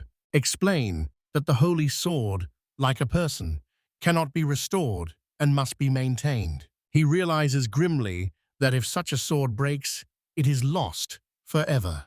Holding the shard of the sword, Caroline tearfully thanks Ice and apologizes for not being able to say goodbye. Vil and Polo are stunned to see the remainder of the Holy Sword Iceberg, and Caroline asks if this is the core. The young man explains this is the sword's power source and tells Caroline firmly he will try to restore it. Caroline asks if he can, sounding hopeful. Will doesn't give a clear answer. One mistake, and he could kill her entire family with his own hands. She says life without her sword feels like death. Will looks at her sympathetically. Knowing even his mentor could not repair the Holy Sword, he still accepts the task with resolve. A powerful ritual of restoration begins. Caroline, tears in her eyes, pleads for the sword to be returned to her again. Will capture a full blueprint of the iceberg. It determines what must be done, decides how to handle the material, and begins the recovery process. Will merges 5 production skills he inherited from his ancestors to create a unique new skill. Letting out a determined cry, he strikes while using his new ability, Repair. Leica wonders about the creature the Ice Hero and her sword sealed, a seal that cost them their lives. She orders the army to open fire on the creature that escaped its icy prison. The man reports the creature has regenerated, which is very unpleasant. Charging into the attack, she offers the monster a taste of her thunder serpent. Her attack strikes the monster, making it reel in pain, and she grins as she asks him whether it feels good. The monster grabs the soldiers with its tentacles and shouts not to touch the tentacles because they drain strength. Seeing that the electricity could kill her, Lika orders everyone to retreat. The ice restriction will soon disappear. With a determined look, Lika says she will use the Holy Sword technique herself now. The commander knows this will weaken her and shorten the life of her Holy Sword, but the army obeys the order. Lika apologizes to Thunder, admits she was a rude owner, and gets ready for the final attack. Lika reassures the sword that she decided long ago and thanks him for the fun battles. Screaming, she activates her ability, the Time Lord's Divine Eye. Lika releases the full power of her sacred artifact, unleashing her ultimate technique, Electric Emperor, World Serpent. She directs all her power at the monster. Following the attack, she drifts helplessly in the air. Apologizing to the sword, she accepts that it's over. Suddenly, a mysterious portal appears, and a hand holding a hammer reaches out, looking surprised. Right now, she doesn't understand what's happening. It will appear next to her. Lowry the dragon suddenly appears and unleashes a barrage of powerful attacks on the monster. Will studies the defeated monster and says thoughtfully that the weapon is something. To its owner, this companion is a protector and more than a friend. It is family. Caroline cries with joy as she tightly hugs her restored familiar, her faithful iceberg. Will it dress as the monster and ask him if he enjoys destroying weapons that are important to people? His face contorts with rage, and he says hatefully that he is extremely angry now. Leka yells to Will to be careful because the monster is about to attack with its tentacles. Lika attacks the tentacle, warning that if it is cut, something will happen. The tentacle she damaged does not regenerate this time, and she is shocked. Lika admires the teacher who not only fixed her sword, but also made it much better. She warns her friend to be careful because the tentacles carry a curse that drains life from artifacts. The monster's main body suddenly appears. Horrified, the hero sees that it is a huge, ferocious lion god. A band of heroes attacks a monster. Polo shouts that there are too many and orders everyone to fall back. Vil activates his super dense enhancement body modification ability and says he will take on the lion. He challenges the huge lion and calls it to come closer. Will easily fend off the monster's huge paw attack. He says the technique temporarily changes his cells and makes him superhuman. Lowry says this lion is like her, possessed by an evil spirit and suffering. We'll see a revolting red stone on the lion's forehead. The young man says the stone is implanted directly into the brain, and if it is removed, the lion will die. Lika understands it is the same as with her eye. He spots a terrible drawing. The massive lion god unleashes a furious roar. Will says he'll fix him soon and free him from his suffering. Using his strongest techniques, he destroys everything and does super recycling. Wheel lands a powerful blow on the monster. After the smoke clears, the girls are relieved to see Will alive. Will smiles and says everything is fine because he destroyed the cursed eye, then advises the lion to rest a little. The lion is revealed to be a girl, and Will is stunned because he thought he had been talking to a boy. Will confirms she is alive. The girl, who is lying, thanks him and says he did not kill her, but saved her. After thanking him, she flies into the sky, hoping they'll meet again someday. Though the seized lion girl is a rival, Vil admits with embarrassment that the god was much more alive than he had thought. A true enemy rises from the monster's remains, shouting in anger that they must not joke with him like that. The true villain couldn't understand why his cursed artifact was destroyed while the lion god survived. Will says he finally came out. He knew the other man had watched him while he hid in the dungeon. The villain is shocked by how Vil knew was planned. Yet he says he knows nothing and only altered the artifact's structure. Vil says coldly that it's playing with lives and not worth repairing. The artifact proudly calls itself Tsukumogami. Tsukumogami reveals his grand plan to destroy every artifact in the world, and no orders will interfere. Will steps in to stop him and vows to destroy him. Tsukumogami charges forward, but the girl stands up for Will and calls out that they will cover him. Will warns them not to do that. If they touch the attack, the sky above them could collapse. Unable to attack it directly, Will uses his Iron Forest ability. The hero could not believe she had passed the Iron Forest. An explosion happened, and the girls were called Vila. Tsukumogami mocked the hero, saying his actions were useless and that the gods could not be harmed by anything made by humans. The blacksmith activated the golden hand. He charged at Tsukumogami with his skill active. The hero was determined to turn things around. Only a sacred weapon could defeat a god he knew.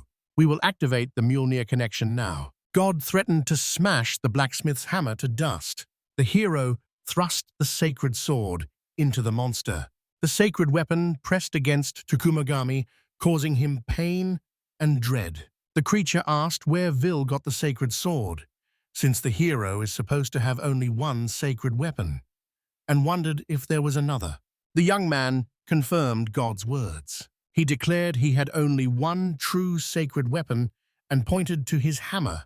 Vi said he was the one who made the sacred weapon. He forged a sacred sword because only a sacred weapon can harm a god. Duke and Mogami couldn't tell whether it was a fake. Despite his dislike, the hero wanted to use it. He practiced his latest skill non-stop, copying fakes over and over. The creature could not believe there would actually be an infinite number of them. We'll tell them this cube holds the memories of sacred weapons made by the Golden Hand's former owners. The hero said that as long as he had magic, he could copy and temporarily summon these fakes, then launched all his weapons at the creature. They headed straight for Tsukumogami. The beast women were stunned to find that every fake was a sacred weapon. The girl began naming several, including Gungnir and Aegis Excalibur. The dragon known as the Reign of Blacksmiths forges a collection of sacred weapons. This marks the end. Weapons crushed the monster. Tsukumogami shouted that he wouldn't let this end. The beast woman warned the blacksmith that the dungeon was dangerous. Even the hero aimed the dungeon at the god. The creature was on the edge. To Tsukumogami's surprise, the blacksmith had even copied the dungeon. We'll explain that all of these short-lived fakes would disappear as soon as they were created. The hero apologizes to the monster and deals the final blow. Defeated, Tsukumogami still managed to threaten the Hapasai, saying the sevenfold blessed house would surely defeat him, and the hero looked away to avoid watching the god die. The girl greeted Will. Burrow naively offered the blacksmith food. Carolina told Burrow firmly to step away from the hero. The one-eyed girl ordered them to step away from her teacher and offered to feed the master herself. Caroline objected that the warrior had not yet won, and she said it wasn't her business. Burrow told them not to fight and said she could handle it herself. Awakened, the young man stopped the girls and said his magic had returned, so he could eat alone. The girls told him to rest and not be stubborn.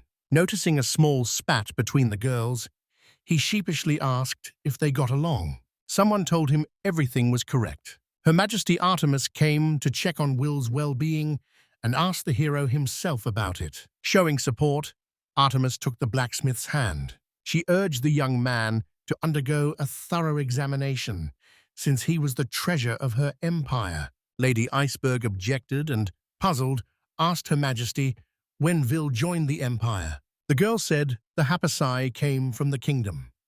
She asked Artemis not to make the hero the empire's property. Vil objected to the girl, saying he had already received a noble title from the empire. The warrior could not believe it was true. Tears filled her eyes. She feared her beloved now belonged to the empire. Will was not the kingdom's hero. The girl felt very sad.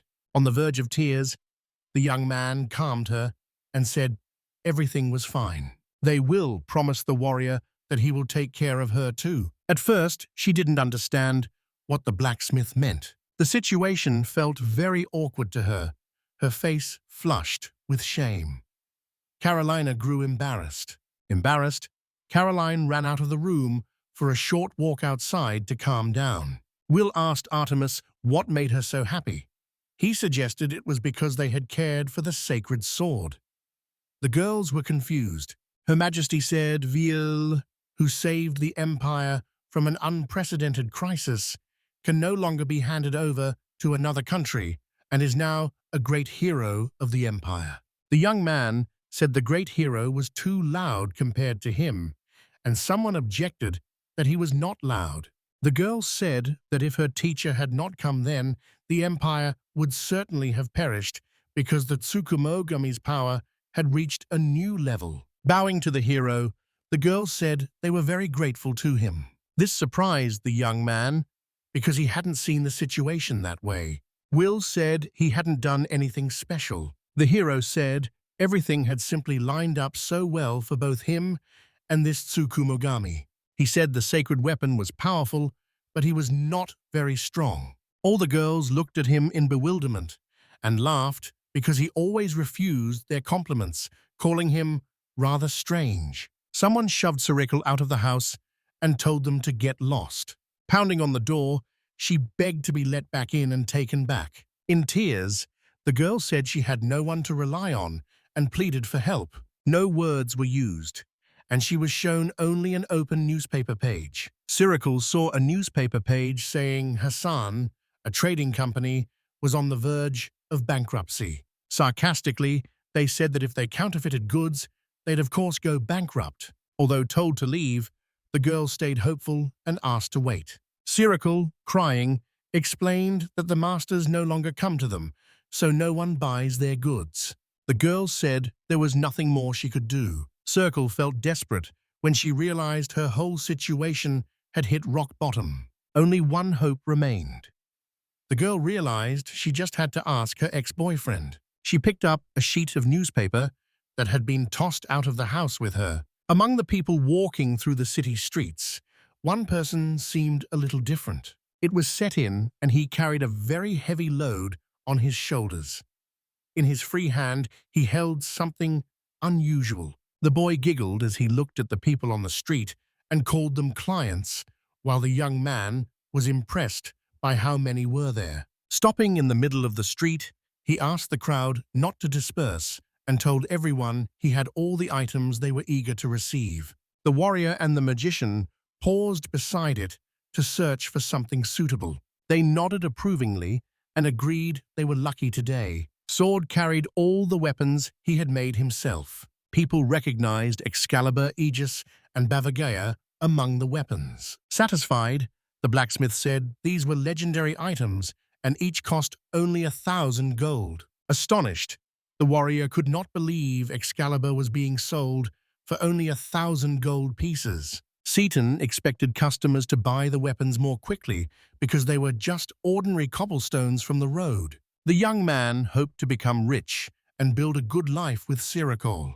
To help the warrior verify the sword's authenticity, the magician made a crystal. The warrior admitted his first spell wouldn't suit Excalibur, but he was eager to try it, and Seaton did not object. The sword went straight through the crystal. The warrior was clearly impressed. The crystal broke apart, leaving a clean mark from the sword. Very pleased with his subject, Seaton laughed loudly, but the laugh sounded nervous, and he seemed on the verge of madness. When they saw the result, the crowd rushed to the pile of weapons. Impressed by the price and variety, they wanted to buy everything. The blacksmith encouraged them, praising his fakes as if they had the power of legendary weapons. The warrior suddenly drew the blacksmith's and the crowd's attention. Seaton told him not to hurry and said if he wanted to buy the Excalibur, he only needed to pay 1,000 gold pieces, but the warrior objected. Showing the sword's damage from a blow, the warrior called it a fake and refused to pay anything for the weapon. People said the legendary Excalibur wouldn't break if you just cut the icicle. It became clear that all these weapons were fake. The blacksmith scolded the young man, saying even a scallop brick can break. The warrior countered that a legendary weapon can be recognized by its unique power as soon as you hold it, and this sword showed no such power. The warrior threw the sword, which crumbled into tiny pieces, and the man finally declared it a fake. He said the blacksmith had never seen the legendary weapon. The crowd yelled at Seton, calling him a fake master and warning him not to deceive them. The blacksmith confronted the people and tried to reassure them it was not a fake. The young man said he worked as a craftsman for Hassan Company and was talented. People recognized the company name Hassan and remembered that today's newspaper had written about its problems. People began shouting that Hassan Trading Company was selling fake goods and refused to buy from them anymore. People called them swindlers. Seton tried to persuade them and himself that it was not true. He triggered the artifact. Angry, the young man shouted that he had talent. Without warning, Cyril appeared and shouted at Seton, asking what he was doing. The young man recognized her. The girl was indignant and screamed. People wondered how the guy could let all this happen. He shouted that he only wanted to save Hassan's company. Cyril told him to stop being stupid and held up a scrap of newspaper that showed one way to recover. She asked the boy to bring Will back to the kingdom. The girl suggested they go to him together and apologize. Then she showed him a newspaper article about Will Craft, the hero who saved the empire, but put the girl down and kicked the newspaper too. Cyril writhed in pain and cried out. Trying to figure out what he was doing, the girl reminded him she was carrying his child. Set repeated the name Vila and asked what it was. Furious, he screamed that he was fed up with it. The girl couldn't make sense of the nonsense her lover was saying. Trying to calm him, she explained that if he returned, everything would go back to normal. Brother Vila shouted that he'd rather die than apologize to him. He resented his brother's reputation as a great hero and his own ignorance of the legendary weapon, set in a cursed place. The young man asked his girlfriend what she didn't like now that he was there. Cyril slapped the blacksmith sharply, leaving him stunned. She said she did not like everything. The girl's words suddenly echoed his grandfather's and father's words to Seton earlier, and they had all said he had no talent. The young man was stunned and couldn't accept the truth his girlfriend had just told him. At last, Cyril exhaled after speaking. Unable to stay in the square any longer, she ran off. The young man crawled after her on all fours and asked if she was leaving him. Stopping abruptly, she said, "Seton must stay here." The girl said she would go to Will herself and apologize to him. The young man failed to stop her. Fixated on talent and disappointed in himself, Seton fell into despair. Using the artifact, he activated his hand. The crowd assessed the situation, decided things were bad, and ordered the knights to be called. The blacksmith gave a low, dark laugh and agreed to return his brother. Seton decided to claim Vila's talent for himself. The passenger train sped along the tracks. Cyril remembered Vila thoughtfully. A girl's doll broke on the train and she complained to her mother. A passenger worried about how to fix the doll because she had no sewing tools. One passenger objected that sewing tools were unnecessary. A talented man looked at his hand, fixed the doll, and said that if something is broken, this is how to fix it. Cyril learned the method. Someone repaired the doll. The girl asked the doll's savior if he was a wizard, and he said he was not. Then the girl suggested he was a toy maker. He said he really was something like that. The girl's mother thanked the master for helping them, and the man said it was nothing and they should not worry. He made it clear he simply cannot ignore any misfortune. Cyril made a guess. Cyril asked the stranger whether he was a famous blacksmith. She pointed at the master's hand, assuming it was the golden one. The man grew cautious. The girl recalled that Vili had a special power in his right hand and wondered whether this man had the same ability. Cyril apologizes for the impertinent question. Sadly, she asks whether this man could work for her company. A laugh came from the stranger. He said he already knew about the Hassan company's dire situation. Surprised that he knew her name, the girl became wary. The master apologized to the girl, affectionately calling her a girl, and had no intention of joining any organization.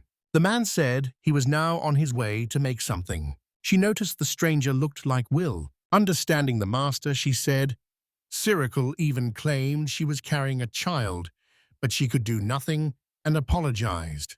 He said, a child is remarkable, because among human creations it is one of the most interesting. The girl was captivated by the word creations. The master offered the girl something to take. The man said eating it would make his soul feel better, and added that he could not ignore the misfortune. The inspection and analysis made the hero's injuries clear. After a brief hesitation, she decided to try the sweet offered to her. Circle suddenly felt transported into a different, breathtaking space. Curious, the girl wondered what it was. Happiness filled her, bringing tears to her eyes. The master was satisfied. Cyril relaxed and felt pleasure. The man said he had to go and left the companions. The passenger wanted to tell the stranger that the train only stops in the imperial capital at the final station. The master assured her everything was fine. The master thanked the woman for her concern. The man gave the girls a strange signal to take care of their doll. The companions said their goodbyes. The girl's mother said the man was very good. An explosion suddenly swept over the girl and her mother.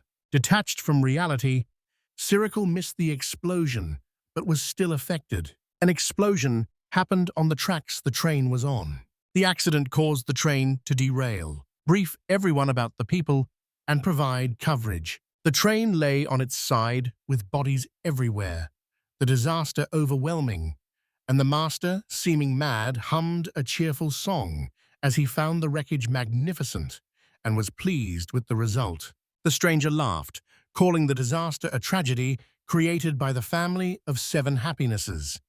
The man seemed crazy. A winged creature neared the train as passengers disembarked. Will and his friends were writing, "It was the dragon." Seeing the scale of the disaster, he was stunned. The young man said everything was terrible. Burrow asked whether they should wait for an imperial rescue party or move now. Raleigh suggested taking the wounded out. Will told them to wait while he assessed the situation. The dragon warned that if they didn't hurry, there would be more victims. The blacksmith chose to finish it quickly. He activated the golden hand and used it on the train. He assessed the crash site and identified the injuries, with 1 person in cardiac arrest, 1 with ruptured internal organs, 1 pregnant, and 1 with a cerebral hemorrhage. The inspection and analysis made the hero's injuries clear. He will use his hammer to activate full recovery. Passengers on the train were settling back into their normal routine. Everything was restored. Burrow admired the gentleman for fixing everything in one go. The man was puzzled by the beast woman's behavior. Seeing his level rise, the hero thought he had succeeded. The smiles of the people he saved pleased him. It was the best reward, better than any other recognition. A passerby suddenly recognized him and called his name. Cyril called to the hero sitting on the dragon. The young man recognized her. Surprise crossed his face. Hope filled her eyes. She touched her knees. She begged him to forgive her, admitted she was truly guilty in front of the hero, and looked sincere and remorseful. Tears fell as the dragon seemed to fly away, and Villel approached Cyril and called to her. Offering help, he asked her to stand and held out his hand. Kuznets said all the train passengers should have a full checkup at the capital hospital, and the girl was very surprised and still crying. Will said Cyril is pregnant, so she will be taken to the hospital first. He sat and treated her. She started apologizing to the hero again and admitted she was wrong. She crawled along the ground, stammered an apology, and then completely passed out. The hero felt excited. Passengers were helped onto the dragon's backs. Women and children went first. The rest were asked to wait for the Imperial rescue party. The dragon flew off. The hero saw him off and noticed he seemed worried about something. Then he wanted to begin inspecting the train. They inspect the rails and the train's wheels. Vilafata seemed odd, but he saw nothing unusual on the green road and suspected someone had staged the accident. The blacksmith thought magic was involved. Burrow grew cautious. The hero noticed something. The girl did not understand, but she saw the young man was paying attention and asked what had happened. He pointed to smoke in one of the compartments. Vil asked Burrow whether she had seen a black fog on the train. Burrow replied that she had seen nothing like it. Only the hero could see the fog, and he watched the black fog stretch outward before following it. Burrow and Will watched a trail of fog stretch across the sky. The black fog reached the dragon carrying the victims, and the train passengers now riding it clung on to avoid falling in the strong wind caused by the creature's high speed. Sirakul's passenger gripped a doll the stranger in disguise had told her to protect, and the doll gave off the same black mist. A bad feeling hit Will, and he and Horror had to get back to the Imperial capital immediately, so they started running. They moved by using the blacksmith skill. His suspicions proved true. Black fog was moving straight toward the hospital where the train victims were being treated. They woke in horror and put her down. The girl noticed the teleportation crystal was very fast. They rushed into the building. Even the hospital staff, including Horror, did not notice the fog. The blacksmith hurried upstairs. Siriko recognized him, but did not know why he was there. We found the room where the black smoke came from. The hero pulled the handle and opened the door. The whole room was full of dark, choking smoke. Horror struck the young man. Sitting on her mother's bed, the girl looked sad. Black ribbons flowed from her and wrapped around the woman lying there. 2 flowers by the window signaled that one of them had died. Black chains nearly surrounded the woman. Interrupting herself, the girl said her mother had stopped moving. Horror rushed over to the girl and asked if she was okay. Will told her to stay away from the girl. He pointed at the object in the girl's hands. The black fetters and black fog came from there. It was a lousy doll. Will quickly conclude the doll was a cursed object. He concluded the curse matched the lion god's type and brought misfortune to those around it. The hero asked the girl to lend him her doll for a minute. The girl replied firmly that she would not give it. Trying to win the little girl over, the young man called himself a doctor for dolls. The girl was surprised he was also a doll doctor. The master was alarmed by the girl's use of the word also. Turning to the doll, the young man said she was in pain in her current state. Again, he offered to fix the girl's toy. The little girl carefully gave away her possession. Will was furious that someone had turned the child's beloved doll into a cursed object. Did he activate the curse removal? The blacksmith saw the act as unforgivable, felt deep indignation and anger, and resolved to destroy and rebuild the doll. When the curse left the object, the toy turned back into a beautiful doll. The girl's mother regained consciousness. The withered flower by the window also came back to life, symbolizing the mother's complete healing. She rushed to her mother, who did not understand what had happened to her, and pointed out the heroes. They gave the girl a toy. He called it a Suha doll and said it would bring blessings to everyone nearby. Horror was impressed that the doll's hair now glowed. The girl told her mother that this young man had mended her toy.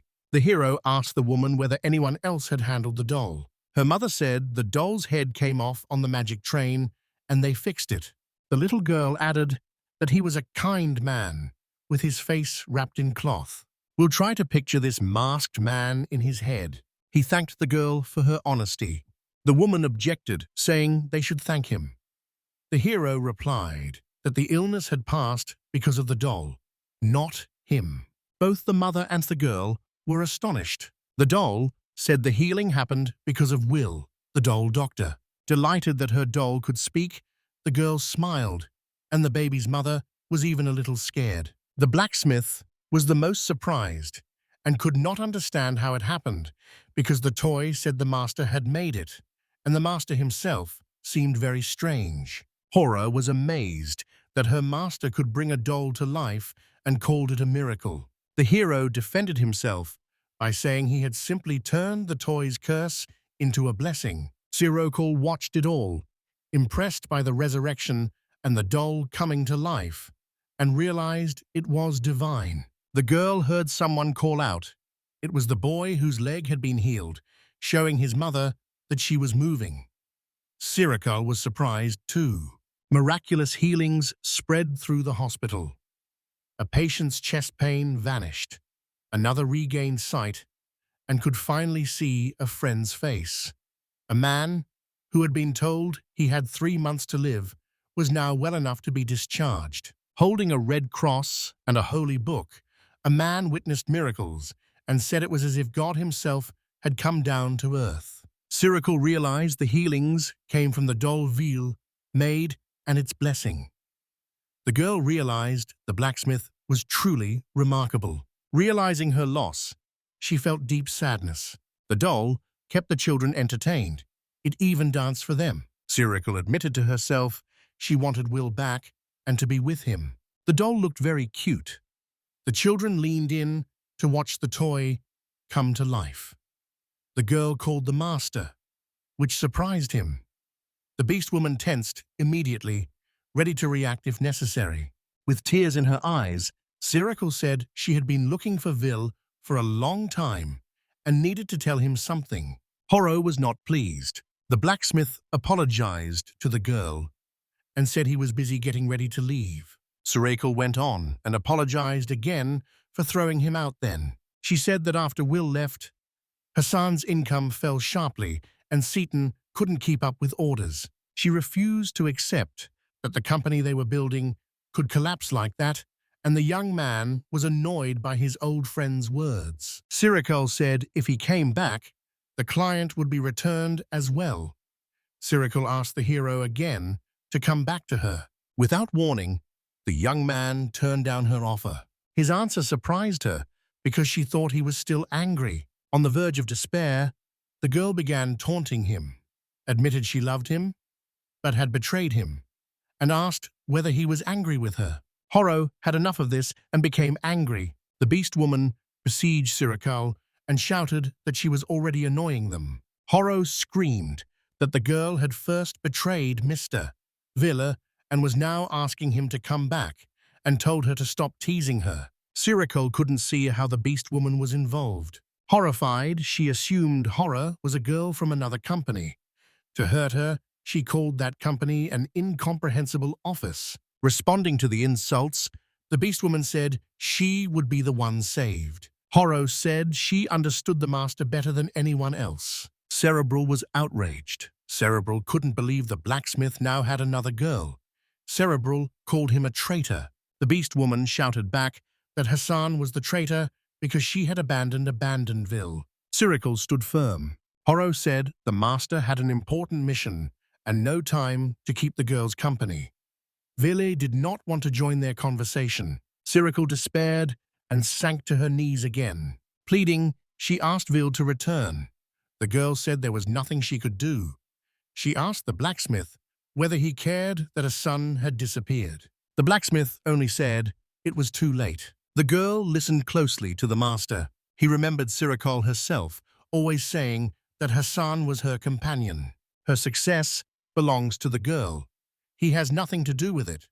Sirocco must solve these problems. Will stated firmly that there was nothing more between him and the girl. Sirocco cried and stuttered, blaming herself for being so foolish and begging forgiveness from Vil, Satan, and the unborn baby alike. Regret hit her when she realized it was over. Something strange suddenly started happening to the girl as her stomach swelled, like plasma spreading over her. Still in the room, the mother and the girl were frightened and did not understand what was happening. Sirocco cried out that she was in severe pain. The ball nearly engulfed the girl.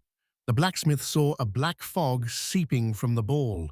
Will asked Sirocco whether she had any contact with a person who covered his face with a cloth. The girl cried, but was already in a kind of stupor. She squeezed out a few words about receiving a delicious candy from this man on the magic train. The master revealed another of the stranger's terrible deeds. A mark lit up above the ball. It became a sort of portal. A portal had opened in Syracuse' belly, and someone was coming out. A huge baby was born through a portal. He fell to the floor and struck his head. Tears streaming, he crawled toward the boys. The crying baby didn't look healthy, even for his size. Cyril looked pleasant. Searching for his mother, the baby moved toward the frightened children. The man rushes to help the woman and her daughter. They managed to jump away with them so the baby could not touch them. The baby was crying. The boys scrambled back to a safe distance. Both the mother and the girl were safe. They ran and shouted that a monster was in the hospital and that they needed to call adventurers. Burrow and Will returned to the room with the baby, who is fussy. Cyril froze in horror, unable to accept that the child was hers because she was not due to give birth yet. She was confused. Noticing the girl, the baby crawled toward her while calling her mum. Cyril screamed he was a monster and waved her hands at him. The boy felt hurt. His distress grew. The child screamed so loudly that the sound wave knocked the children off their feet. The loud noise shattered a vase of flowers and a window. Let's define sound magic. He knew it was only crying, not a spell, but its magic was so strong he wasn't sure. Burrow couldn't grasp what this magical power meant. The blacksmith suggested the disguised man's curse caused the magical chaos. Cyril remembered the candy the stranger gave her. The baby kept crying and calling for his mother. We'll turn to the girl. He said their child isn't guilty of anything, even if the parents are not good people. The master said Cyril is the baby's only mother. She tried to make sense of his words. The child looked very unhappy. The girl said the baby was not to blame and crawled toward him. Cyril touched the baby to soothe him. Despite being his mother, she asked him to forgive her. The baby started to calm down a little. Realizing Cyril was his mother, he hugged her tightly. Worried at first, Burrow and Will relaxed when they saw the girl was all right. Tipped off by locals, adventurers rushed in after the frog monster. They ordered everyone to attack and use magic on the baby. The master and the beast woman passed the magic directly to the baby. Circle manages to run to the baby. Stepping in, she blocked the blow to protect the child. Magic struck the girl. She fell onto the floor. A wave of will and horror stunned them, and they had no time to react. The baby saw what had happened to his mother. Once more, he grew very upset and began to cry. The adventurers looked puzzled. The baby unleashed a sound wave that hit the arriving magicians with even greater force. The screen's magic stunned everyone and destroyed the room. A recovery skill mark suddenly appeared. Will used his hammer. Even now, the adventurer had no idea what was happening. Order and column filled the room. Only the white fog showed the changes. The men asked one another what had happened now that everything was back to normal. Will start swearing at them. The adventurer's action made him very angry. The master shouted at them and demanded to know what they were doing with the child. Scared, the adventurers could not think what to say to him and ran away. Burrow noted how rude they were. The men still had not noticed that Cyril was fine again, with no wounds and her clothes repaired. She came to and realized she no longer felt any pain. Spotting Will, she assumed he'd fixed everything again. She saw the baby back in his usual form, cheerfully calling for his mother. Amazed, she was very happy that the baby had become human. Magical energy was left inside the child. The blacksmith knew the child would one day learn to control it. Master and Horror decided to leave, and Cyril ran after them, telling the guys not to hurry. The girl thanked Will for protecting her child. The master replied bitterly that he had not done it for Cyril's sake. After the boys left, the girl began crying again and asked her former friend for forgiveness. Ashamed of how she had acted, she was still sincerely grateful to Will for saving the baby. Cyril stopped speaking when the baby called her. She wanted to go home because Papa Section waited for them there. They found no section waiting for them. Guards locked him in the royal capital prison. He would stay there until bail was posted. Distressed, Seaton turned to the false master, who kept insisting he had talent.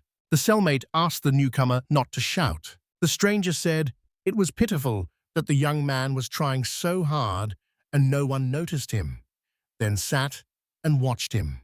Shouting at the master, he demanded something stronger and said he wanted talent. The master protested that he had already given him the strongest weapon, but that did not satisfy Seaton. The young man felt everyone was laughing at him and became horrified and desperate. The master then said he would simply take everyone's hands away. He touched the forger's mutated hand. Unhappy with how the newcomer was treated, the cellmate called the knights for help. An explosion occurred inside the prison. The young man's hand changed once more. The boy shouted he would take everyone's hands, every single one. The master declared this was Seaton's talent. He wanted the young man to show everything he could do. Chaos spread through the city as people fled from Seaton, who was destroying everything. The blacksmith loved his new power. It let him destroy buildings as if they were wet paper. The warrior in the square ordered him to stop. The warrior knew Seaton was a false master. He activated the slashing skill. Seaton used his new hand instead of his other one, leaving the warrior confused. The fake master easily swept aside the attacking crowd. The young man took the hands of these people. They screamed that their skills had stopped working and were racked with pain. Tell them with a grin that their hands are now his. A warrior woman suddenly jumped out at the young man.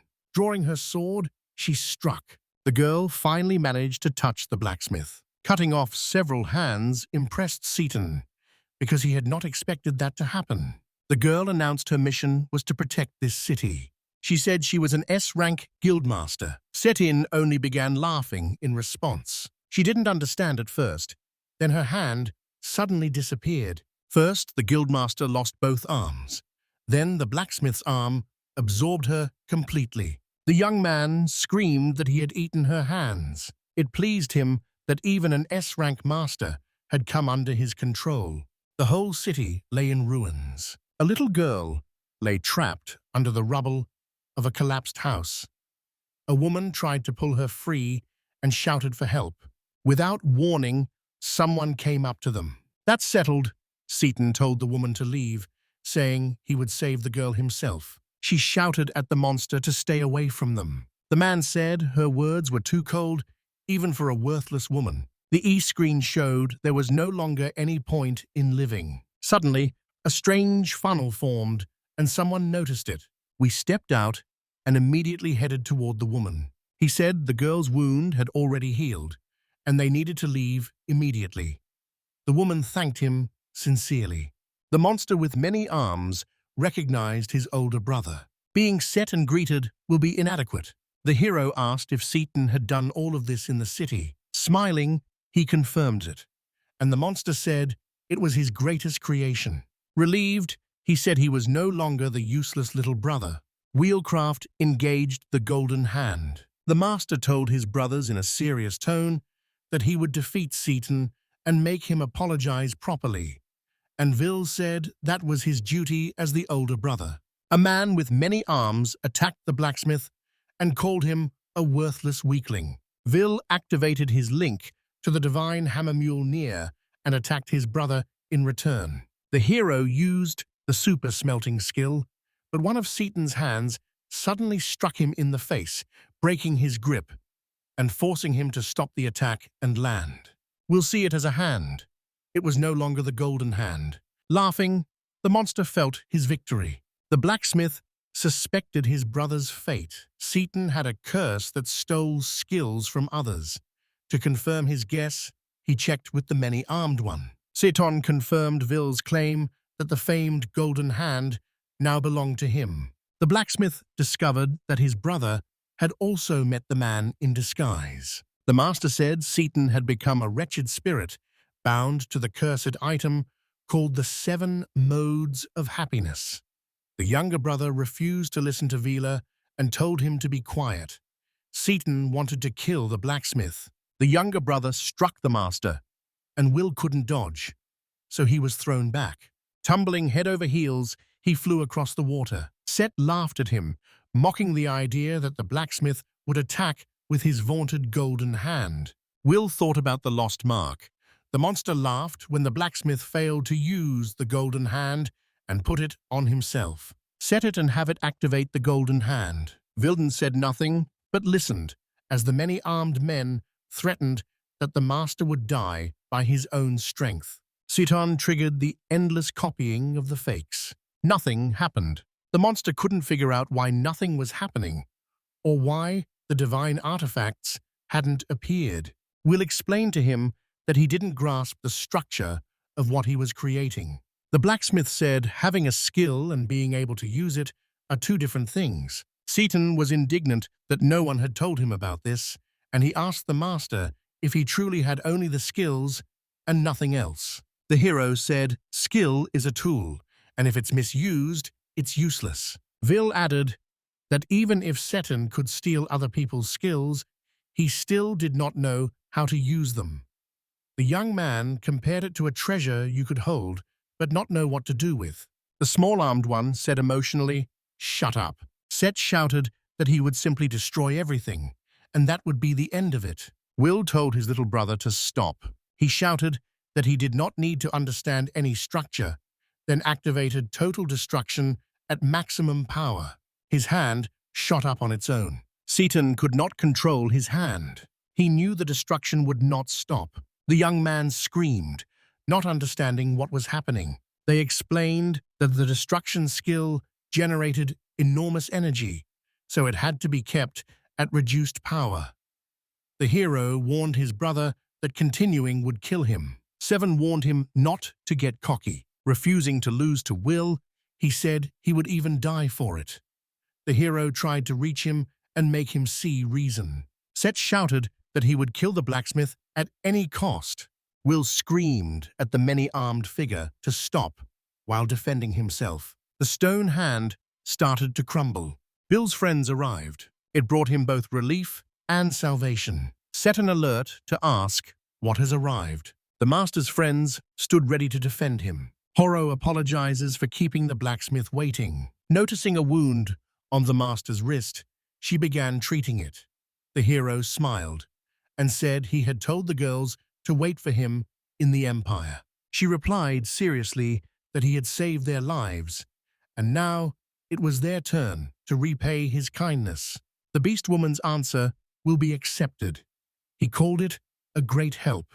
He appealed to his friends, telling them he was counting on them and asking them to buy time. Paralina said she was willing to sacrifice herself for the master. As I mentioned, the teacher has enormous depth. The boy rushes into the attack, proclaiming the name of Vil. Laka uses the skill for lightning. Carolina used the iceberg's power. The Beastman struck from above. Activate the crescent skill. Even without the golden hand skill, the hero still had his grandfather's hammer and thought about how unique his skill was. We will remember discovering his 5 skills when he was a child.